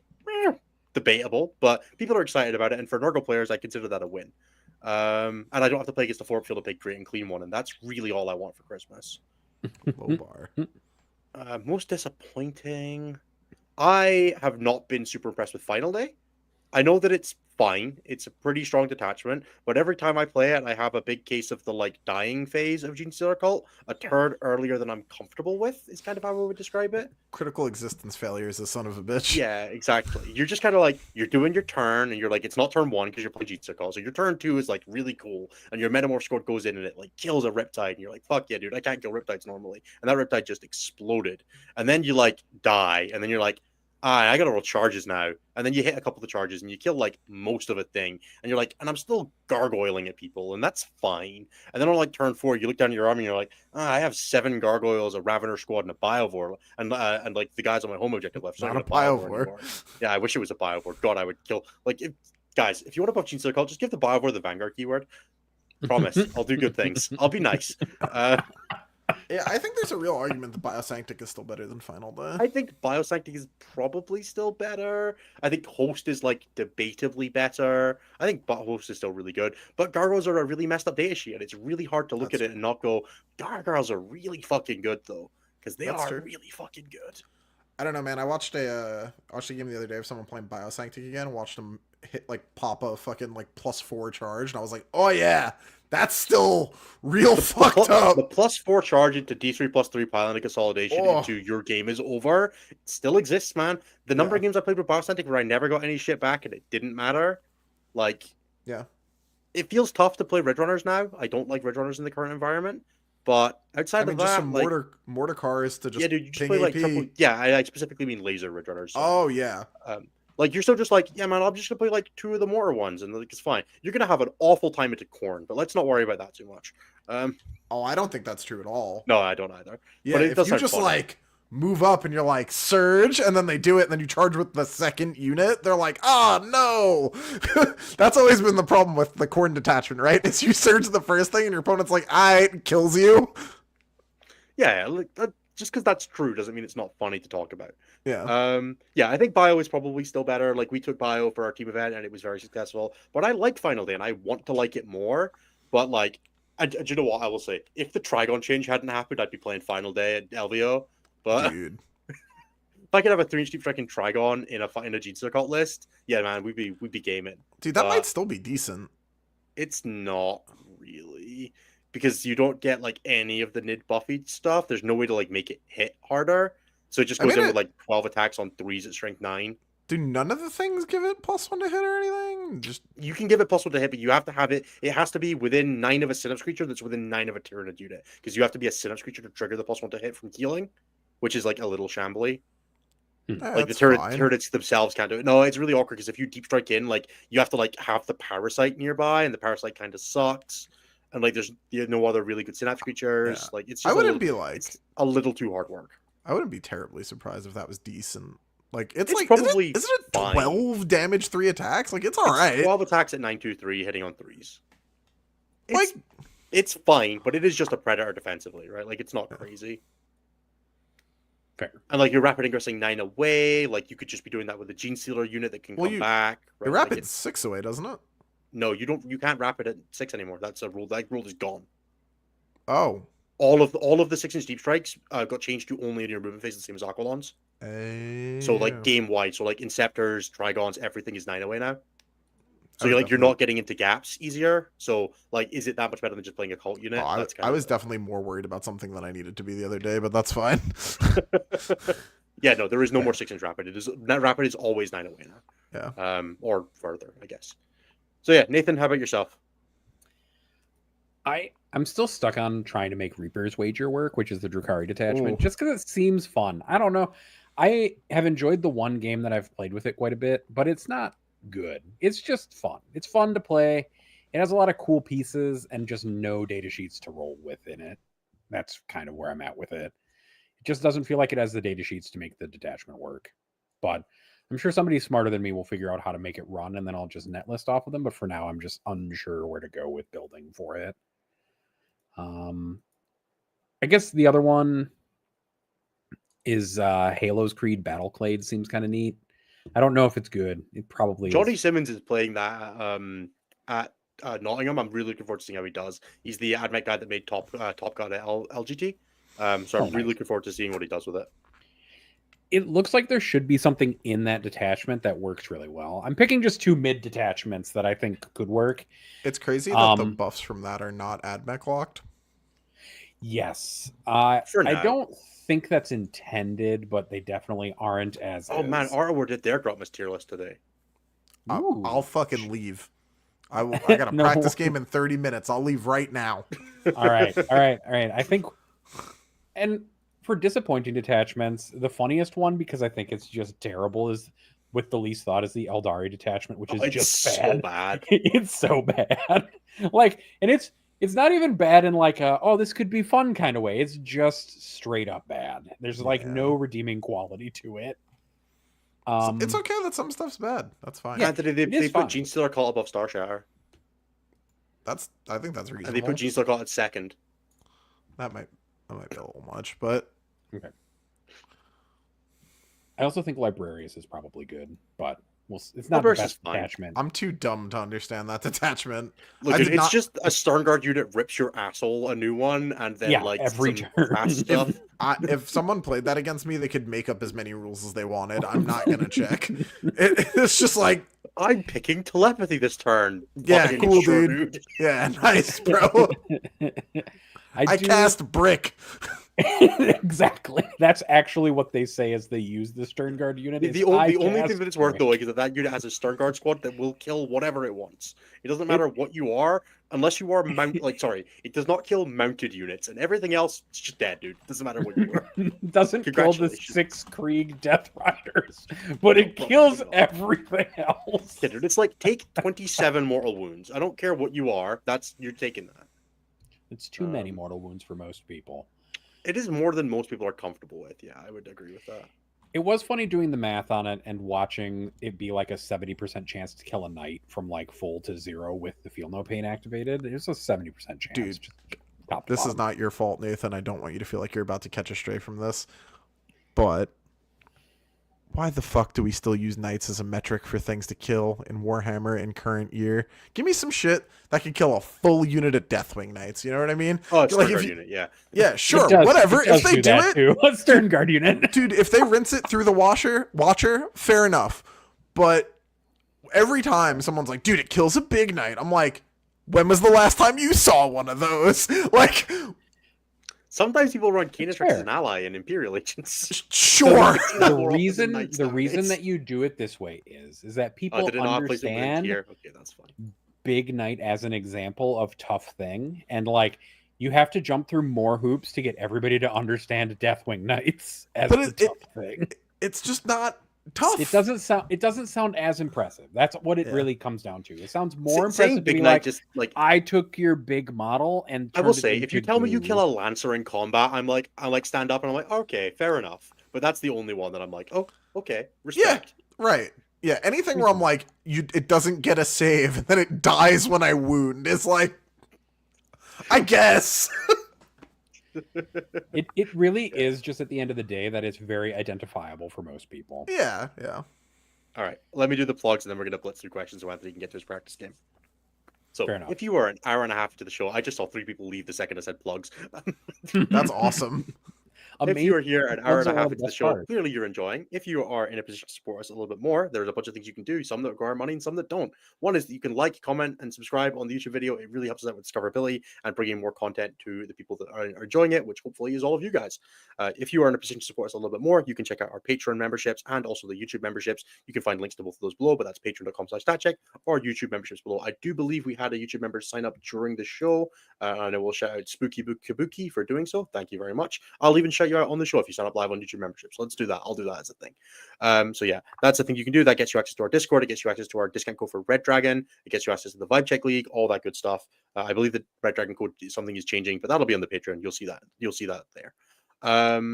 What else is going on? We've also got a bunch of other shows on the network. You can check out Take All Comers, Enter the Matrix, Champions of 40k, X and 1, and us, and also all of the extra bonus content that I do on the YouTube channel. That's youtube.com/statcheck. If you're listening to your podcast, there is a bunch of stuff that does not necessarily go onto the podcast feeds, so do check out the YouTube, and you will find a couple things that are not there. You can also find our sponsors. We are brought to you by Wayland Yutani, Red Dragon, J15 Games, and Saltar Games. You can find all of their links in the description. Wayland Yutani is a terrain supplier based out of Europe. You have J15 Games, who provides widgets and Games Workshop terrain based out of the United States. We have Saltar Games, which is a widgets and terrain provider based out of the United Kingdom. And we have Red Dragon, which is a model store and all-round hobby store in Ottawa, Canada. Please do check them out for all of your hobby needs. They're also the sponsor of the Vibe Check League. And thank you very much to Dan and all the guys at the Red Dragon. You can also check out stat-check.com/coaching if you would like to hear from either myself or any of the other coaches on StatCheck, who I'm just not going to name right now because it's midnight and I'm feeling tired. But if you'd like to hear from any of us and you're looking to develop your game going into any of the events for the new ITC season, or you're looking to get some last minute help for LVO or any of those tournaments, do drop us a message. That's stat-check.com/coaching, or drop us an email at coaching@stat-check.com. You can get help from myself or any of the other wonderful coaches. It will not be myself as we prep for LVO. I am fully booked until I leave on Friday, which is wonderful and not a thing I thought I would ever say. I have run out of time to do coaching for the first time in my life, which is wonderful. And thanks to everybody who's been helping me along the way. But yeah, there are a bunch of amazing coaches who will be more than happy to help you out during the time between now and then. Lastly, if you are in the YouTube channel right now and you want to leave a question, please do that. If you want to guarantee get that question answered on the show, do leave a YouTube super chat, or you can ask that question in our Patreon Discord, which you can access by the aforementioned methods of Patreon or YouTube memberships. That's all I've got. I hope that wasn't too long, and I hope everybody enjoyed. We're going to get on to some show questions. Nathan, take it away. Before we do the show questions, I'm just going to shout out the top 4 from our latest Vibe Check League, just because I want to, because we might as well celebrate the fact that you all did good. So we just had a 6-round event, which technically qualified as a major. So good job, folks. Congratulations to the nicest man in 40K, John Winter Russell, for winning the event. And then in second place, we have Josie Cartwright. Right there, baby. Truth. Josie Cartwright took second place with the Jackals. Jackals. And then Stephen Ross in third place with Necrons, and then Anton Vasson in fourth. Yep, good job, Stephen. And then fourth place is Anton Vasson with Chaos Demons. Yep. Good job, everybody. We'll do prizes and some other stuff for everybody a little bit later. So I'll message all of you separately, probably later this week, so we can get that taken care of. And that probably means that once we're back from LVO, we'll be kicking off the next one, which is probably Vibe Check teams. Probably teams. Everybody's been asking about Vibe Check teams, so that'll probably be the next thing. Sounds like teams. I'll do the pack after LVO. I can do the pack. As long as Nathan runs it, I can do all the hard bit. I will run it again if Innes does all the prep work again. I can do that. That's fine. Fair. All right. Yeah, people seem to be joining the Patreon when we make leagues, so that seems worth it. Yeah, I think we are going to be implementing a change, which is that you have to have an active membership for the entire duration of the Vibe Check League to play for it and stuff like that now, just because we've had a few people sign up like for 1 month and then cancel but stay in the Discord and stuff like that. So there'll be a couple of little tweaks coming, but we'll deal with those as and when. It shouldn't be too big a deal. Right. With that, let's move on. Shall we do questions? Yep. We're going to start with super chats because there are 4 of them. Thanks, Willow Weeks, for the 10 Canadian. 2-parter to carry forward. Will Space Marines ever beat the allegations, and have you considered splitting Ultramarines out in the stats now? So the first part don't have a separate listing on BCP, I don't believe, which makes it kind of hard. They just go under Space Marine Astartes, so it requires a bunch more manual checks, which is a little bit problematic. It's a thing that we've definitely looked at, but I don't know if we can definitely do it. The more manual sorting we have to do, the less likely it is for us to do a stat like this. Yeah. Mm-hmm. And I don't think Space Marines will ever beat any allegations. Oh, no, absolutely not. No. Space Marines definitely did all that. Yeah, Space Marines were seen at Diddy's parties. Oh, God. That is our thank you to Thomas Martin, also for $10 Canadian. Would you rather find a human or 1,000 roaches living in your attic? Who's the human? If it's Nott, 10,000 roaches. If it's Anthony, the human. That's fair. I like that. It needs some nuance here. If it's Anthony, that's fine. Do I have a hammer with me when I find the thing up there? Yes, sure. If it's a human. No, if it's roaches. So human. Okay. Thank you to James Manlangit for the $10 New Zealand.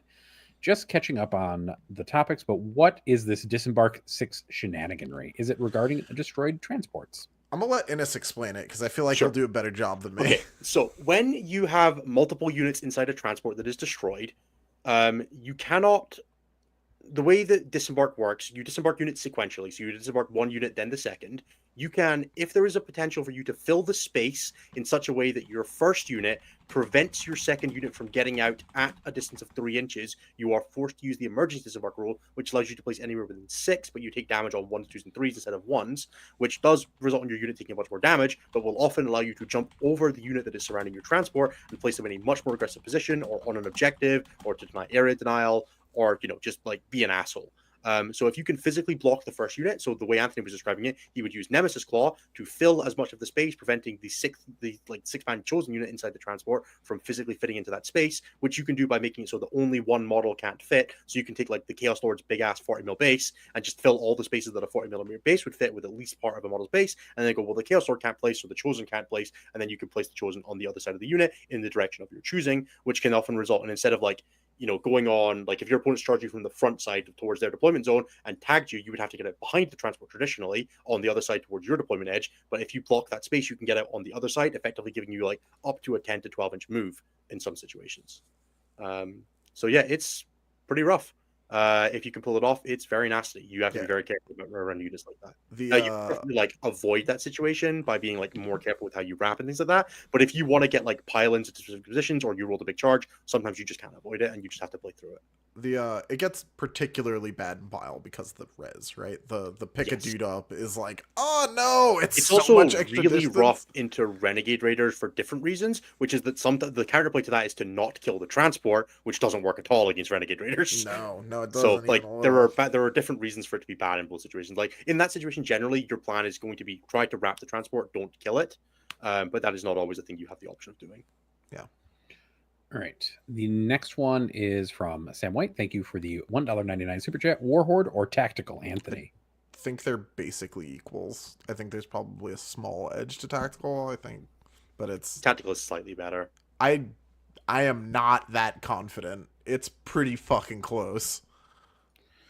My argument is that Brian is currently playing Tactical for Nottingham, and that means it's better at the moment because every Orc player is just Brian's sock puppet at this point.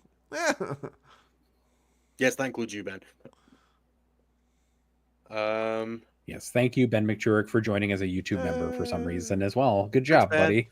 I think we get a better cut on Patreon, so screw you. We do. Don't worry about He's it. both. He's in both. He's on both of them. It's fine. He said he started memberships from one site to another. Whatever. That's fine. It doesn't really matter. All right, now I'm going to jump to the Discord. There is one question from Floof. We'll probably save it for the end. First question is from that one guy, John. We talked a little bit about how Final Day is going. Anthony, how excited are you for Emperor's Children and the new Lucius model? Very excited on a scale of 1 to 10. 10. I'm so excited for that army. God, I hope it's Karandras. And then for the team, what do you think the best sleeper Grotmist detachment is? Sleeper? Yep. You can find out after we submit for Pariah. Ooh. I probably the Tau one. If like it's one that has no hype, it's probably Tower Blood Angels. But Tau, I'll stick with Tau. The Blood Angel one got a ton of hype, at least like in American. Jack really likes it, which means it got a ton of hype. Yeah. And then the other stand back up loan up with the reactor move is an asshole. I will give him that. All right. Then we talked about the other question, which is overrated Grotmist attachment. Willow asks, what is your Warhammer New Year's resolution and why is it to destroy the internet? There's only so many times I can bring Desolation Marines to a tournament before it stops being a surprise. But I think I'm at like 5 now where people are like, holy shit, Desolation Marines are back. Or Desolation Marines are good. Like, 4 or 5 times now. And I'm pretty sure my goal is to bring Desolation Marines at least once a like tournament set, right? So I did it in Leviathan, I've done it in Pariah Nexus now, so whatever the next one is to bring Desolation Marines at least once. My New Year's resolution is to win in a GT this year. We're going to get GT number 2 this year. That's what we'll play do. a GT last year? I did. I played in War Masters and left after day 1. All right. Did you finish a GT last year? I did not. That was an RTT with gumption. Okay, let's start with finish one, all right? I can win a second. If you commit to doing an actual full GT, we'll do the coaching session thing again. We'll do a coaching session and we'll record it. Awesome, because I think that will help with one of the questions that's in here. Yep. I appreciate that. Let's do that. All right. Keaton B asks a question. Unless, Anthony, you have a New Year's resolution for the hobby that you want to talk about. It's the same one it always is. It's win WTC. It's going to be that until I do it twice in a row. Amazing. You got to do it 3 times to beat the German record. I will settle for tying the German record because they did it back when no one was good at the game. Reasonable. Keaton B asks, what is this talk of indirect being back? Is this going to be a thing during this meta, or just a specific thing happening for funsies while it's the Wild West of testing in the new meta? While the keyword exists, it will continue to be a thing. So here's let me do like a 2-minute on indirect. Exorcists were crowding a lot of indirect out of the metagame because there were a bunch of things that you wanted indirect for, but that you would never win the indirect war with Exorcists for because Exorcists were really good. Except like Havoc launchers on Chaos Knights, right? Because they were trivial. But with stuff like Demonettes and Pink Horrors and things like that, or like just 10-man catch squads with 30 OC that you just have to deal with in some way, indirect gives you a tool to deal with that, even if it's overcosted. Bad indirect fires 5 times a game, and not a lot of things guaranteed do 5 things a game, which is why it has to be expensive. Now, are you going to get point efficient shooting out of indirect every time? No, that's why X's were problem. Indirect X's were not good shooting units, but they were points. But they fired 5 times a game if you wanted them to, and that made them efficient over the course of a game. While indirect continues to provide specific answers to specific problems in some metagames, it will be good. Bridgehead, for example, really, really wants to clear deep strike space. Therefore, it wants some mortars because it can pick up 2 infiltrators from a squad and limit your ability to screen everywhere so that it gets an opportunity.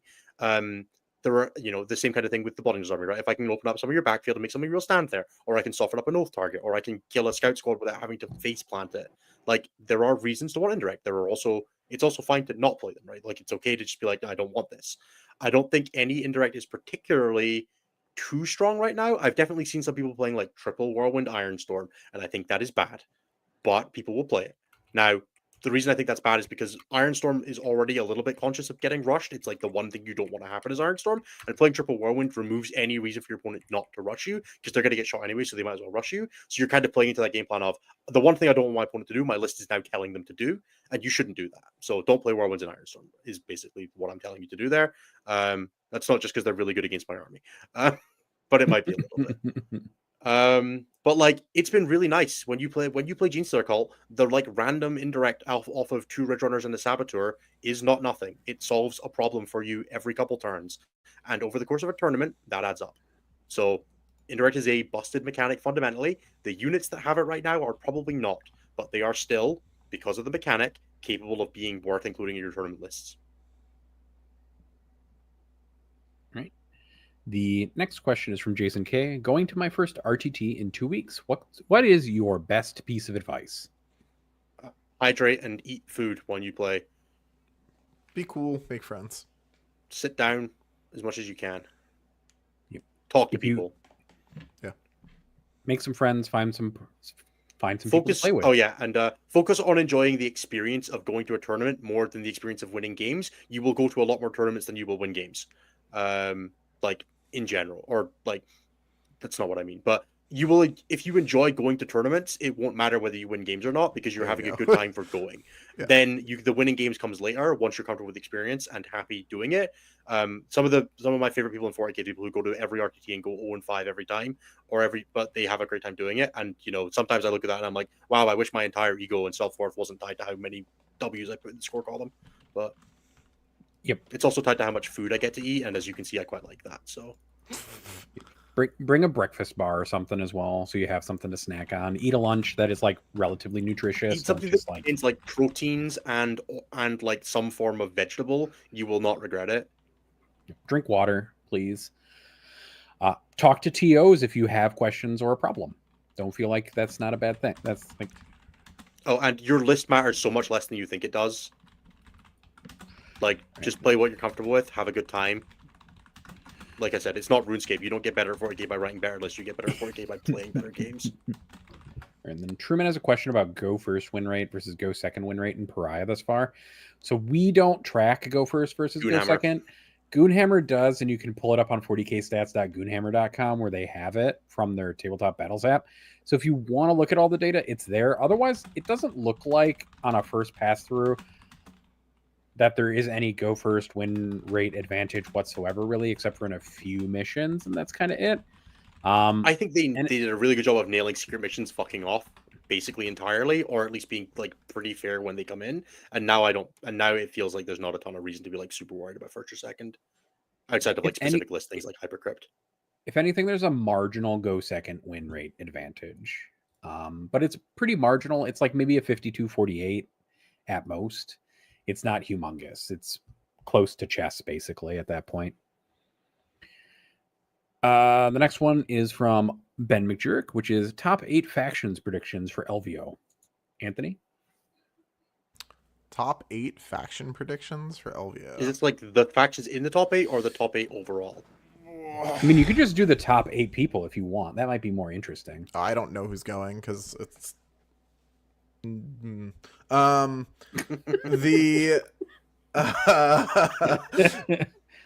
the factions that are likely to be highly ranked, I think, will be Solar, whatever random shit Innis plays, Space Marines of most variants.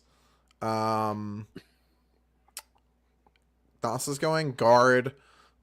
Well, that's 4. Fuck. Renegade, because it's good on mixed terrain layouts. That's probably what I would take if I was going. Orcs. I think one demons makes. I think one demons makes Yeah. just off of fucking random. Demons and GSC. I think someone's gonna take. Oh, I have one more. Whatever Nick brings. Someone's gonna take GSC and just slide into the top. Like at Orcs. least Surely an Orcs makes top cut. maybe. Surely. Depends on who's going. I don't know who's going, so I'm having a hard time being like, Your oh point, yeah. Ruben's going, so whatever Ruben's playing is my last one. Well, that was one of them. Yeah, whatever. He was the other Space Marines. Someone's gonna slide clean into the at least the shadow off playing GSC, and all 6 opponents being like, "What does this do?" Fair. That is We'll all have Floof's entire forgotten. plan. So Someone's gonna do it. Someone might even get to like top 4 before their opponent's like, "So I think you can res sometimes." Like, it's gonna happen. I promise you someone's gonna do it. I want so badly to play against a GSC player because I could be the best player of both armies at the table. That's all I really want. Yeah, I would bet like 4-digit money on you winning LVO if you were playing GSC. Just because I promise you the first 5 to 6 people are just gonna be like, "It what? Dude, they make hand flamer pistols? That's cool." Like, there's gonna be so much of that. It's true. LVO is not about what you play; it's about who you play. Right? That's the Sure, but there's a lot of people in that room that are just gonna be like, "Damn, dude, you get transports? That's cool." Like, when did they give Fair. Nids guardsmen? Dude, that's nuts. Oh my gosh. Look, There is something to be said about playing the rare faction that nobody knows how to play counterplay into, and a lot of people at LVO will not have never seen a GSC. Dude, player. I'm just hoping that people are gonna be like, "Oh, Blood Angels have advance in charge now." Right? Yeah, exactly. There's gonna look that one probably not. Right? Like that's common enough. But I, honest to God, think if you just played like some shit only Europe uses, you would just straight into the top. Liam's Renegade Raiders CSM list. Just immediate. You would score 120 diff points in the first 6 rounds in an hour and a half of Warhammer. Just pew straight to the top. People are like, "You think how many of these? These aren't 5-mans? What the fuck?" Like, yeah, dude, it would be nuts. I'm sure that's what Steve Trimble's playing, though. Yeah. Dude, Floof's got it nailed. I think that's something I actually said to Floof where I was like, "Oh, you're Cheat Stealer Scout, right?" Like, yeah, that's 100% It's like, true. no, dude, they're infiltrating and advanced charging 9 inches outside your deployments. Yeah, which is way scarier. All right, next question. Nikki D asks, "Can we be done with insert Gark tank name here commanders?" I mean, it's tank commanders and Rogel Dorn commanders. They should bring 2. Taurox commanders. Yeah, that's a thing. Sure, why not? Taurox Prime commanders, actually. Just because. Rogel Dorn commanders might make me quit 40k. I'm not ready for Rogel Dorns to fire on death. Dude, maybe they won't have that. That's not going to be their data sheet ability. Surely that tank has too many guns to have 2 up shoot on death. Probably. No chance. Yeah. The next question from Nikki D is, what generic Space Marine units improvement from the data slate was overblown? None. No, sorry, my mistake. Nope, I have an easy answer for this. Reavers. Holy 5-step game plan Batman. That unit is fine.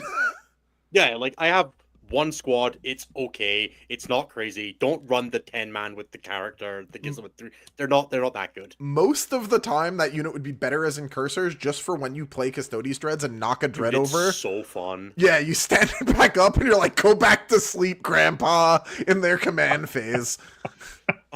I played that. I played that game twice on Sunday, and both times my incursor rolled a 1 and then just killed it in melee. Oh, okay. That was almost a sad story instead. Yeah, no. I mean, that was the same game that my first Vindicator did 11 damage to the Oath 5-up Field of Pain Delamon. Whoops. And we're just like, oh, so we're not playing this turn anymore. Dude, a side note, am I the only one that gets caught wildly out by Telemons being T10 and not 12? Every time I go to activate into them, I'm like, oh, surely. I got wildly caught out by like a Sternguard unit surviving it in combat. Oh, yeah, that kind of just happens. It They're only just, like, has not 5 that good in attacks. combat. It's just like 5 attacks, 5 hits, 4 wounds, 2 failed saves, 3 failed saves. And you're like, okay, so the Rage Shield guy's going to go now, and you're going to not be here next turn. You can pin a Telemon for the entire game with a unit of 10 possessed. You can just be like, you're there until I have time, energy, and dudes to deal with you. Stay the fuck still. Oh man, the good old plan of dip 10 guys around Just- Telemon and it never leaves. Just stiff arm it with some idiots with an invuln. I can't imagine how long it takes a Telemon to kill 10 Skitari. Like, they have an invuln, they could be -1 to hit, you'd be there for a month. That would be great, actually. You just keep coming back to it like 5 years later. Telemon's still punching his way out of 10 Skitari. I'm trying to think what the most frustrating one would be. Like Grey Knight Paladins, maybe? No, Grey Knight Terminators just rezzing one every turn, just like actively not like doing negative You're damage. never leaving that combat. So like, man, I killed 2 last turn. I didn't do any this turn, so it's back to full again. You play them in the index, so you have AOC. You're just taking 3-ups against the thing's fist. The Like, last why would question... you die? It's like, why would you die? Nobody does Gargoyles any behind damage. like 20 Termagants with a Turvagon on the other side of the wall. You kill 6 every turn and 6 come back every turn. Oh, 20 To be Gatfor, fair, yeah. This is why you take the 12-shot gun as the other arm, Yes, so that you yeah. don't, so that doesn't happen to you. Yes, gun. That thing has a wildly high amount of shooting for what it is. It's like Dude. 12 plus D6 plus blast plus 3 shots. Yeah, if you're like rat-shaped, if you're like a GSC thing, you get just, Rates. yeah. 6 decks on rates. Yeah, that might be the worst. Yeah. And then Nikki D's last question is best winter sport. Hockey is the true answer. Hockey is the best winter sport. Sorry. I don't follow rugby because I've gone to see rugby on Boxing Day a few times. So that counts. MMA. It's the best sport in all seasons. That's just... I've been watching a bunch of Just NFL all- videos on YouTube recently. So Oh, dude, you need to go back. All right, if you've not done this yet, you need to watch 2 people hit people. Brian Dawkins, Ray Lewis. okay, I said NFL. I don't know if Ray Lewis is an NFL player. cool. That's Yeah. fine. Like, Yeah. I've been watching like chart party stuff, not like specific like video No. stuff. But Go watch those 2 men's highlight reels, like bad rap music from the early 2000s. send me the names. I will watch them. All right. I'm put actually them in kind of the tempted to go and like backstage try and chat. see an NFL game when I'm in the States this year. You could do Good it. fun. I'm probably When are you going in to, the state? When are you in the States again? like 4 times. I'll figure it out. All right. Because the season is a specific time of year. Yeah, I'll figure it out. It's fine. Okay. All right. Where was I? Goran asks, Anthony, what's the state of the faction for World Eaters after the data slate and Grotmist detachment? It's not like okay. All right. Play the same list that Anthony's No. been playing, and it's fine. Let's get this out of the way. The index detachment is better, and Innes almost just fucking broke his whole camera. Phones out, yeah. The Grotmist detachment is basically, in almost all aspects, if you're not going to gaslight your opponent into playing around stuff they really shouldn't be, just worse in most ways than the index detachment. If you can convince your opponent to play around the surge too much, or the -1 to wound too much, then maybe there will be some niche value in lower elo brackets against shooting armies. However, against combined arms, which is a huge portion of what the meta has trended towards, or something like Bridgehead, which just hold the trigger down until you're gone anyway, it's not really doing much. And against those armies, specifically ones that have high OC and stuff, the sticky on death is rough because it doesn't work the way that you want it to. Where you It's have so to, sad. yeah, you have to control it in the chart at the end of the charge phase or at the start of the fight phase to take the objective. And a lot of the time, that's not really going to be possible. So being able to sticky stuff, it's honest to God, the sticky on death strat is the thing I miss most from World Eaters that isn't Angron, because you get shot off objectives. That's just like a fact of life in Warhammer. Being able to just be like, actually, no, you didn't, is nuts. So, all that said, I don't think the new detachment is very good. But I do think the index detachment is positioned extremely well against a lot of the meta right now. There are some things that are a little rough, right? But I think a lot of the stuff that will be broadly popular based on the Nott's chart we had up earlier, you have a real game into a lot of that. Thousand Suns going down in popularity is dope for World Eaters. Especially if Necrons pick up in popularity, especially the more fair, like Star Shatter Necrons. Holy, that matchup is great for World Eaters. So, in general, the index detachment is in a really, really good spot. I think what happened is that we got a new thing to do, and World Eaters don't have a lot of new things to do, so it's really easy to want to do the new thing. But if these detachments came out in the reverse order, everyone would be talking about how Berserker Warband is the best Grotmus detachment. And that's where we're at. I think it's really easy to just want a new thing to do. I understand wanting a new thing to do because I am doing a new thing. But it just, like, the new detachment does not have the juice. If you were playing correctly in the old detachment, you basically have a lot of the rules that you would have in the new one anyway. It's like, you can full roll to wound against vehicles and monsters, which is a rule we already have from 8-bound, let you reroll against everything, and if you use the same command points you would have used on reroll to wound, you could be +1 to wound and improving your wound roll. It's tough. It's hard to want to use the new detachment. Is it possible that when we move to a codex that the new detachment is more interesting? Sure. Right? Assumedly, the index detachment will go away when we get a codex, and this one will still be here. Like, there's also, like, there's a world where there's harder blood tides, or the blood tide table changes, or there's so many contextual Dude, maybe 5/6s gives you dev wounds, and we fucking all lose our minds at what the new detachment does, right? But we don't have that yet, so it's hard to make a call based on that, right? So, and like, I don't think it. The other thing to hear is, like, it's not like it's a bad detachment. Like, it's fine. You can definitely win games with it. But is it as good as Berserker Warband? No, it's just not. It's just, the reason that I get frustrated with it is that it's doing the same thing but worse. There's no reason, like, there's no compelling, like, tactical Warhorde, wildly different. Different strengths, different units, different things you're doing, different play cycles, different stuff, right? Still WA, still Orcs, still green, right? Berserker Warband, Vessels of Wrath, same shit. One of them's good, one of them's not. Unlucky. It's the same thing that bugged me about the Nid detachment. Is it's just not different enough from anything else. It's just, hey man, you can make warriors a not shit data sheet in this detachment. Cool, man. Yeah. Thanks. And I'm playing the same turn of data sheets anyway. Yeah. The list that won a GT had like 12 warriors in it, and then it was just Exocrines. Sick, dude. Fantastic. There's another Exocrine detachment in turn. It's exactly what we needed. Right. Yeah. I think there's just like a little too much of that. That said, the World Eaters list, since, the last time we've been here, slightly different. I finally stopped using Karn. You totally could just play that list still and cut the spawn and just keep moving. But having cut Karn, 5 Berserkers, and his Rhino, I picked up a second spawn unit and another Exalted unit, and that's been pretty cool. That, like, shook out in the random point hit we took. 42% win rate now, by the way. So, yeah, I mean, that's been cool. Having a little bit of extra trash is cute against all this deep strikey shit now that we can actually pretend to screen it because it's not 3-inch deep strike anymore. So that's been pretty tight. If you want a World Eater direction, you can go do that. Sick. All right. How many questions do we have left? Anthony's going to kill us. That's okay. I rescheduled my game. Okay. Marshall asks, are infiltrators still not necessary? I think you need infiltrators, right? Dude, not taking infuls right now. Bridgehead is so good that I would feel hard recommending not taking them right now, and I am maybe the world's biggest infiltrator hater on the planet. Like, I am actively playing Liberator because it makes me not hate playing infiltrators, but I'm still playing them in other detachments when I'm playing other detachments. Yeah, I you think just you have should to. run one squad. I think you should probably run two. And I think there's a good argument for two and a Phobos Librarian, which is Yeah. what I'm doing right now. Like, there is a lot of Deep Strike Castles in the metagame, and Genestealer Cults aren't bad.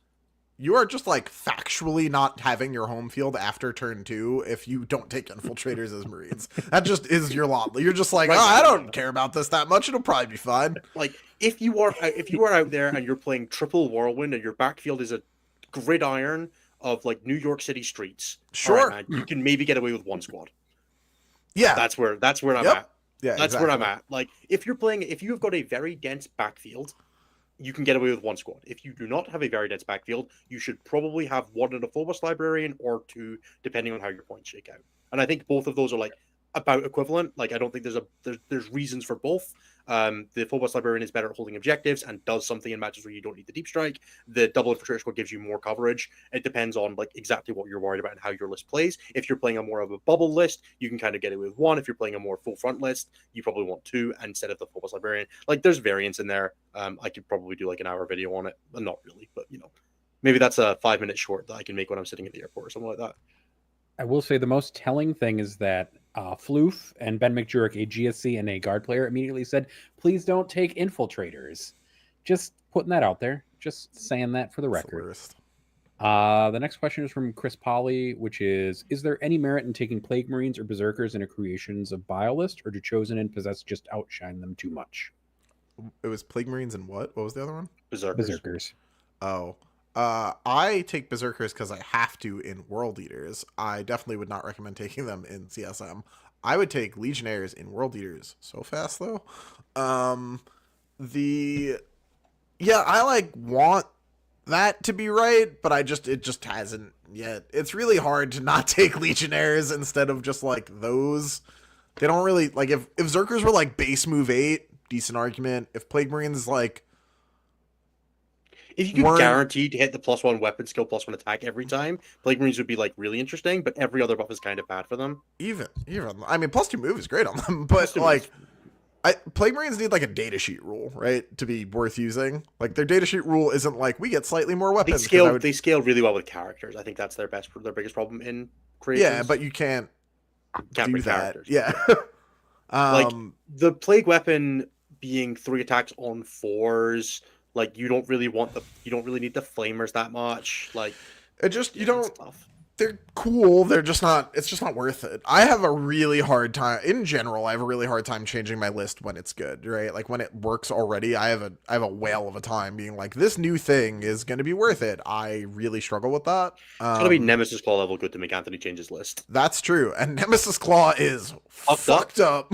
So, yeah, the Nemesis Claw are weird, right? So, like, let's talk about that for a second. Do anything, but they are the best. One of the best units in your army. Yeah, let's talk about the Nemesis Claw real quick. Let's put on Innis's game designer hat. This will be fun. So, they're not good in any other detachment. They're very expensive for what they even do in the Bile detachment. Are they too good even though they're fucked up, or is it fine to just leave them where they are? So, I will argue that they're also really good in Renegade Raiders, which is basically the same detachment as Bile. It's hard. Liam is playing them in his 3rd possessed list, so like I think they're fine. Okay. I think the Voice Eater should be keyed to the model, not the unit. That's just a lot of extra tracking, but doesn't really change. Although it's the big guy with a banner, dude. It's not that hard. I just, like I think being able to hit 2 units at the same time is probably too much. That's interesting. And I think you should probably make all of their weapons just be accursed weapons or parafists to just like reduce the tracking issue. But I think they should definitely, if you just give them all accursed weapons and make it so that it's just the Voice Eater that does the thing, can they also just be 90 points? I think it could be 100. Okay. 100 and then like 80 for the second half, so they're like 180 total. I've never seen exactly. Take a 10-man. I didn't even know you could do that. They're only, I think it's only 80 points for the second half of them. Sure. Yeah, I've never seen it. Like I think if you made it just the Voice Eater that gets the ability, and then you simplify their weapons down to just like all be accursed weapons, you get the 1 paired guy, or you make it like 2 heavy weapons, 2 accursed and 1 paired accursed, so they're like Chosen style, and you don't have like Nostrum and Chain Glaives and shit like there in there. I think they're probably fine at 100, but at 110 and with the current rules, I think they're probably too much. But I also don't think they're broken. They're definitely not broken. They're just No. like good. Yeah, they're too much, but they're also like not good enough to run 2 of. Definitely, Fine. there is no world where I run a second of that unit. If Cypher like fell off a bridge, No, I would even maybe then, consider it, but probably I would not. just go fish Cypher out of the water. Like, yeah, I would spend the 10 minutes to fish Cypher out. yeah. Yeah, like the fact that they're Alright. not battle We have lines, the fact 10 they don't have an icon. 10 more Like- questions. Oh God, We have 10 disregard Okay, my rant. sorry, Keep it let's move moving. on. Yeah. Nemesis Ball. Really I'm cool. like- that question was not related to Nemesis Ball. Yeah. I got distracted. I was like, You can tell I we've was, not like, spoken to watching- each other in a I while, was- right? watching you two dig into it, and I was like, fuck, guys, there are 10 more fucking questions. Anthony and I haven't spoken to each other in like 2 weeks, so Oh, Yeah. it's really cute how you two need this time together. It's adorable. Yeah. Isaac has 2 questions. The first of which, any new commander decks you are working on for LVO? I recently built an Eluge deck that's really good fun, and I also built a really casual Beza deck that I will probably bring both of, and then I'll also have Keller Morph because it's my 40k list, and I'll bring my Atali decks. I'm gonna bring like 5 decks over with me, so I'll be able to like scale to the level of the pod. I'm not bringing any of my Storm decks because no one has fun when I play those except me, and that's probably not the ideal. Isaac's second question, Innes, is why do you have to keep changing your list faster than I can copy them, Innes? You should play the one that we did a coaching session on, Isaac. Come on, dude. Like, Yeah, that seems wise. Yeah. I love that teaching moment of just do what I tell you to. like I know that was 2 list hops ago, but at this point, honestly, like play the second one. Don't play the new one. Like you're gonna have more fun with the second one. It was close to the style you wanted to play. Stick with list 2, is the real one. Don't play list 1. List 1 was. Also, Isaac, if you ever want to get on Team USA, you're gonna want to control that list hopping thing you got going on. Yeah, you have to be really good already to be allowed to list hop. Like I'm allowed to do it now. You should not. All right. Pius has the next question, which is, do you have any recommendations for someone looking to start getting coached, especially when it comes to approach, preparation, etc.? Love what y'all do. To start getting coached, just reach out to one Mhm. of us for a call, and we'll kind of go through it. Right? That It's too, gonna be but, person like, to person. In general, if you want to like start from scratch without like to go with something, start documenting a little bit about your games and thinking about what's going on and why you want to what you feel like you're missing, and then kind of just have like a general idea of a couple of questions you want to ask to start conversation off, so that you can kind of go in like being like, hey, I want to, let's do a general introduction, but also I have come with a couple specific questions that I would like to start working on, that you can kind of springboard off of as you learn more about you and your coach can learn more about each other and your ways of working with each other. It kind of helps to go in with a direction at the beginning rather than just going in like, hey, I would like to get better, tell me things, because you can often end up like a bit directionless for the first few calls if you do that, which it's not the end of the world, right? Like being meandering is okay, but going in with direction can help. Kels has the next question, which is, who would you put on your Mount Rushmore for competitive 40K? 2 best players and then 1 person who's had the most positive impact on the comp scene. Mount Rushmore is 4 heads, so that's going to be difficult. Look, you know more about Mount Rushmore than I anticipated, and that's I had very no funny. idea. Just carved into somebody's sacred it's 2 mountain, something categories: weird. best players and most positive impacts on the comp scene. That's what it is, yeah. Okay, so 2 best players of all time. Josh Roberts, Nick Nanavati for historical. Yeah. But like that's very Europe, North America centric. There is definitely at least 1 German and or Polish player that I'm disrespecting by saying that. For the other side of things, Neil Kerr and the Mathieu from the French scene. Yeah. For most impact on the comp scene. Yeah. But I forget Mathieu's surname. That's fair. I think those are good ones. All right. Steven has, what is the biggest problem child, in quotation marks, in the meta scene right now? Probably Both at the guard. moment. No. I think I went with faction. It's with rule. I would say that deep striking guns, honestly, is probably like the biggest like fun suck in the meta right now, right? Though like I couldn't do anything about this. Blap blap die is just like, okay, sure, Is it okay if I say GW layouts? Man, playing on 1 and 6 has been super ass. dude, one's cool. One's all right. I hate it so much. No, one's Especially at fine, tipping dude. point. One's fine. One is not a problem. One is good. Like, two is pretty shit. One is more fun than six. Six is just like actively asked to play on, especially in I Crucible specifically. But honest to God, I have no idea what six looks like. I the just middle objective is like 6 inches from any wall. Oh, that's fun. I just did the inverse where I just like finished my GW shit for the year and I'm back into WTC and I'm like, oh, It's so nice. yes. There's two WTC maps for LVO, and I've just not practiced them because I'm like, yeah, man, I'm gonna be fine. I'll be okay. If I play Yeah. a WTC map at LVO, I'm just assuming that I've played 100 more games on this layout than my opponent has, and that it'll be okay. The only thing I don't like is those WTC tipping point maps were designed. They're bad. Yeah. So like, look, they were designed in like 2 A weeks, week. right? Like they did their best, but the fact that we're still using them is just like I told all of our Look, like new guys, I was am- just like, don't play tipping point. Just So stop. I gave the initial round of feedback on the tipping point maps when they came out and made them less ass, but they Yeah. were worse. A few of them, like the lightest ones, were lighter before. Is basically how I I would remember. describe it. Yeah.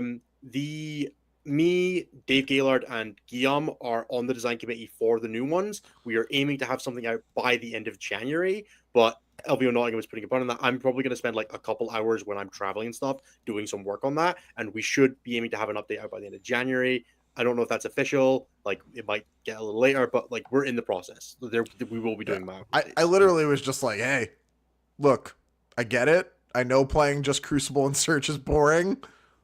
You can but play for supply now- drop. Yeah, you could play Hammer and Anvil if you want, but like, I don't know. Just There are like two X tipping point question maps that are like left. fine. Yeah. But yeah, there's a couple tipping point maps that are fine if you don't go crazy. But yeah. but I think those are all Alright. reasonable answers. All right. Okay, do we expect any changes with the Grotmas winners and losers after this first week? Or are we just going to keep seeing like Necrons and Guard be the strongest, essentially? I think those I know- the ones that did well are all really good at doing decent consistently, and I think that's going to continue to hold. I think there's probably like 2 detachments that have a build that we've just not seen yet that are better than we think they are. Yeah, that's probably true. It's probably reasonable.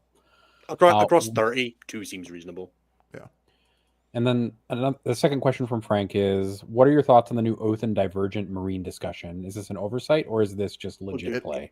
It is clearly, obviously an oversight. It's fine to use for now, I guess. I think it's less, and in terms of like game balance, I think it's significantly better than Ultramarines having access to it. I actually agree. Fair. Like I think if you're going to take it away from Blood Angels Liberator, you got to take it away from Ultramarines as well. That Yep. like just I hands don't down. disagree. If you're taking it away on like balance reasons, that's why you have to do that too. Yeah. Honestly, you should take it away from Salamanders as well because just in case, like Also- and everything also else, just true. don't. If Don't- you gain a chapter keyword, You get nothing. It's fine. Just Yeah. one or everything or nothing. All right, the next one is from Eric, which is, what are your feeling on the Slanesh detachment? It's I pretty good, I but think it's not crazy. Yeah. I think demons are the same thing they've always been, which is they're really good, perhaps the best at this point now that Drakari got shot for no reason. Really good at punching down. I think they're very mediocre at punching like across skill level, like equal, and they are god awful at punching up. I think the other thing with Slanesh is they've given it 2 of the highest variance bullshit mechanics in the game with the Thieves of Pain stratagem and the Battle Shock you to test the Changeling rule on a stick stratagem, which will create insanely high variance that is not fun and not controllable, which one player will always feel bad about when those stratagems get used. And I think that makes it'll punch up because it'll beat up people who are just like get the wrong side of that sometimes. And that's also not enjoyable. And I think that is... I think that's where the punching up thing comes unwound, though, right? Because when you punch up, the higher level player, in theory, will set up some form, just at all, of backup. But like, if you push, like, if you are good enough, like, there's kind of like you must be this tall to ride. But if you're playing Slanesh and you have a level of confidence where you can set up like some form of play where your opponent has to take a risk and you can punish it 30% of the time. Sometimes you've just got to take that risk because it's the right play. And if you hit that, there is a world it punches up. And I think that existing is like fine, but it's a feel bad way for the list to be good. Yeah. I mean, I don't anything that fucks shooting is fine. But yeah, I hear you. Sure, but Thieves of Pain also fucks melee. Thieves of Pain honestly fucks melee more because if you charge something, you expect it to kill it, and it doesn't die because the demonettes absorb all the damage, you get hit back. That's problematic. If you've let that happen, you've earned that. Sure, but not every army has a way through that, right? Yeah. But melee armies do, is the point that I was making. Kara Quintero, thanks for the $2 super chat. Just got the lion. Is it worth it? Lion? I think the lion's fine. He's just not better than playing Doloman. He's sweet in Stormlands. He is pretty fun in Stormlands. I actually kind of like Ultramarine Stormlands right now, but again, it's not the best thing you can do. Might be fine. Like 5-man intercessor squads with advanced shoot, advanced charge is kind of funny. Yeah, I mean, intercessors, just like the sheet, are pretty good data sheet. Yeah. Yeah. Like I was looking at like 6 squads of 5 and like 3 JPI squads, like MSU Stormlands. It's like not terrible. Is that your yellow white scars? Is that no? It's not. It's not. No. I'll tell you that one. I'll give you that one for free. Garan asks, "What's the process with a new coaching client, and what does coaching look like? Do you talk about the game the client had over the last week, or talk theory?" Oh god, that super depends. I play a lot with my coaching clients because I can't stand being like, well, what you should have done is this, and maybe next time consider this. I do like some of that when it's like super relevant and very easy to point it out, but I really prefer to show the why behind the decision making rather than what. So it just depends. Yeah, I would say introduction process with a new client is a lot of like, hey, let's onboard. Let's talk about like what you're looking to get to, where you are right now. What are you like? You know, my usual process with new clients is to kind of I get them to talk through like their process for like the beginning of a game analysis, the start of game analysis, like what are they thinking about, and then kind of get them to tell me where they think their issues are, and then also ask them like, and then kind of like go through it and kind of hear what they're not talking about, and then kind of pull out some things that I think like they might be having issues with, and then kind of ask them questions about it and kind of go down that. And then getting on TTS, whether it's to play games or just to like point at things and be like, hey, let's talk about your deployment, or hey, like, you deployed this game, you took some pictures, let's throw that on TTS and like talk about this deployment. Let's do it, right? We'll spend an hour going through that. I don't play like as much TTS with my clients. I mostly do hour sessions. But yeah, like TTS is a great resource for doing that as well. And then once you get on with things, it changes a ton, right? Like you learn the texture of a client pretty quickly, and then they'll want specific things. They'll prefer certain things, and then you adapt a lot from there. No client's super similar in that sense. No, almost none. The next question is from Ivan. Is Anthony a Jets or a Giants fan? That could explain why he's mad all the time. Oh, dude. So I don't really watch football anymore. I watched it a bunch when I was younger, and then when I stopped playing football, which is right before I started fighting, I stopped watching pretty much. My family is mostly Giants fans, but my homies growing up, specifically like my best friend that I lived with, his name was Pat. He was a Jets fan, so I became a Jets fan, which is a pretty miserable existence. They are bad just in a way that like defies my understanding of how they could spend so much money on something and just be so consistently awful. Yeah. So I don't know if hopefully that answers your question. It does. It answers the question from my perspective. Yeah. Jeff Death Company Forklift, which is still my favorite name on the best. Discord. Yeah. When would a second infiltrator squad be better than a Phobos librarian on the first? When you need it in 2 places. There you go. When you have 30 points to spend as well. Like yeah. That's the last question. Sorry if that was like a little too incredulous as an answer. I just like was confused. I was like, no, that's fair. When you need 2 infiltrator units instead of 1 infiltrator unit. Yeah, sorry if that was rude, but it was just like it was more the way it was said. All right, the last question is from James, which is, Innes, are you coming to Hooters in Nottingham on Saturday night? Probably not.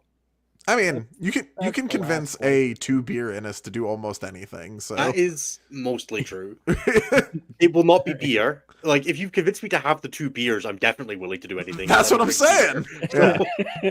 You can definitely convince a 3 vodka and Coke Innes to do almost anything. That's true. Right. Like including 2 beers, at which point the world's your oyster. Actually, Sorry, the last time I went to Nottingham, Nas had one shot, then puked on the floor. So, that sounds right. we're gonna destroy that boy in Vegas. It's gonna be great. And then the last question actually is going to be from Floof. Is if you could relocate LVO to any city in the United States, where would it go?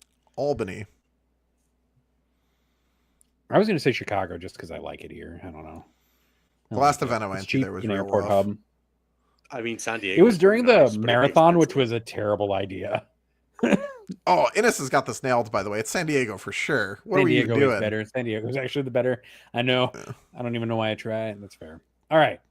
Innes, do you want to do any last second plugs, or am I just going to go straight into the Cult of the High Five stuff? And then call Christ, it a dude, night? it's 2.5 hours in. All right. Last minute plugs. Yeah. Thank you to everybody who reached out about the Grotmus detachments over Christmas. I really enjoyed making those videos, and the response was fantastic. If you like those videos, I will do my best to continue making a bunch of stuff. So yeah, thank you for that. I was on the Path to Victory podcast recently. That will be going up on the 14th. That's Isaac Torada's new show. We're talking about preparing for big events. It's myself, Floof, and him. I talk about one of my LVO backup option a bunch on that list, which is not the list that I'm currently looking at because that was the list I was forerunning. Have I done any other content over Christmas, New Year's? I don't think I was on anything else. Was Jeremy on anything? I don't recall. I was on Warped News Showdown, which is not news nor podcast, technically. Nor a showdown. Nor a showdown. Yeah, I think that's about all I got to shout out. Good luck to anybody who's currently in the qualifying process for the WTC team. I am in the process for the first time in years, and it's weird. So yeah, good luck to anybody who's fighting for their spots right now. If you are at Nottingham or LVO, I will not be on the show next week. So if you're at Nottingham or LVO, do come and say hi. Please, for the love of all that is holy, if you come up to me and say hi, introduce yourself. Please tell me your name. If we're going to talk for more than 7 seconds, I don't know who you are. I don't care if you're a coaching client of mine. I do not recognize you. Introduce yourself for the love of all that is holy. This is actually just universally true. If you come up and say hello to any of us, please just give us your name. Like, just you don't have to do it with me, dude. I'm just happy to be there. If you give Anthony a snack box, he'll teach you a lesson on snack box martial arts for one. Yeah, that's true. Depends on who you are. If you're Brandon and you're talking shit, you might get snack box food. If you're not Ben, please don't try to bribe me with Butterfingers. If you are Ben, please don't try to bribe me with Butterfingers. I'm trying to lose weight. I love the image of someone you've never met being like, "Come here at us with a Butterfinger."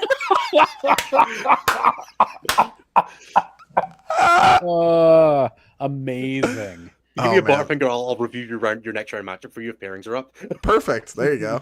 Perfect. All right. If you join, no, I'll do that for a $5 casino chip. There we go. There you go. Reasonable.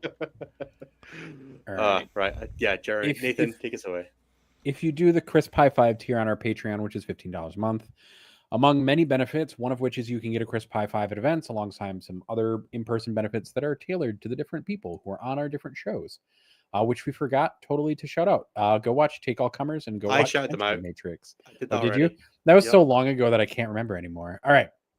The other thing that you get as a Cult of the High Five member is I will thank you at the end of these episodes because, you know what? Why not? And I'll thank you in whatever way you personally want, which has turned into a terrible disaster. And I don't know why I keep doing it, but I'm going to keep doing it anyways because I said I would. So here we go. Actually, I find these hilarious. So please keep editing them with new things. It makes me happy. Thank you to Christopher. The Midwest was originally known as the Northwestern Territories, but the region was split into the Northwest and Middle West. The term Midwest has been in use since the late 19th century. Irvine. Chris has got it down, dude. That's funny. Chris, you're watching and you're not in the chat. That's the most insulting part. I miss Chris. Get in our chat more often. Thank you, Willow Weeks. Thank you, Dan F. Thank you, Luke Dan F. McCarthy. Thank you, David Starshattered Dreams Clark. Thank you, bruh. God dang it. Change this already, Ayer. Wait. Instead of reading that one, read the last comment in chat instead.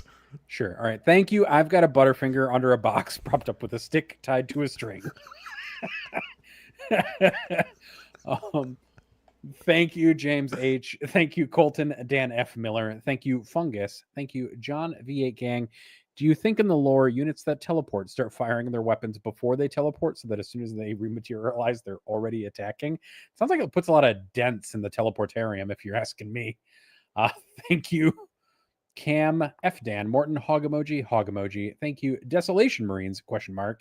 At this time of year, at this time of day, in this part of the country, localized entirely within Nottingham? ? Thank you, Josiah Gattle. Thank you, Tank Commander Frankie. Thank you, Isaac. I knew Innes was bringing Desos to Nottingham before all of you. Also, I was the one to remind him he got free Eldar from winning ITC to Rada. That's why I'm trying to win LVO. Yeah, it's actually true. Before I didn't care. Yeah, you get a free 2,000 point army or something for winning ITC. Is that it? No, you get every release for the next year, as I understand. Oh, shit. Thank you, Ken Pickles Advance in Charge? ? Yes. Thank you, Thomas. I put a Bluetooth speaker into a night and I only found how loud maximum volume actually was in the first round of a GT equation. That's amazing. Awesome. Thank you. How many flayed ones does it take to kill a Silent King without his minions? The answer is 10 with Shatter +1 to wound. Thank you. Insert funny quip here. Thank you, Tom. I just learned how to join the list. Thank you. No gimmicks this week because it was recently my boy's birthday. So please wish him a happy birthday. Happy birthday to Rickard's child. Happy birthday, Rickard. Keep playing blue. I believe in you. Oh. Thank you. I know Wheel of Time is good because I genuinely cry every time I read the Golden Crane chapter. Oh, it's pretty great. It's sitting up there. I will probably never reread it because I don't want to ever break my memory of it being good, and it's probably not, but it is sitting up there on the top shelf. You can join the StatCheck Discord on patreon.com/StatCheck or the YouTube memberships. I posted a full picture of my bookshelf, and I'm happy to talk about anything on it. Well, thank you everybody for the questions. That is all of them for today. I hope you all have a wonderful weekend. Bye-bye. Oh, I'm not ready. Oh, obviously. Yeah, no, you just get you got a YOLO white scar. Yeah, they like updated the StreamYard back in a little bit, so I need to go find the amateur.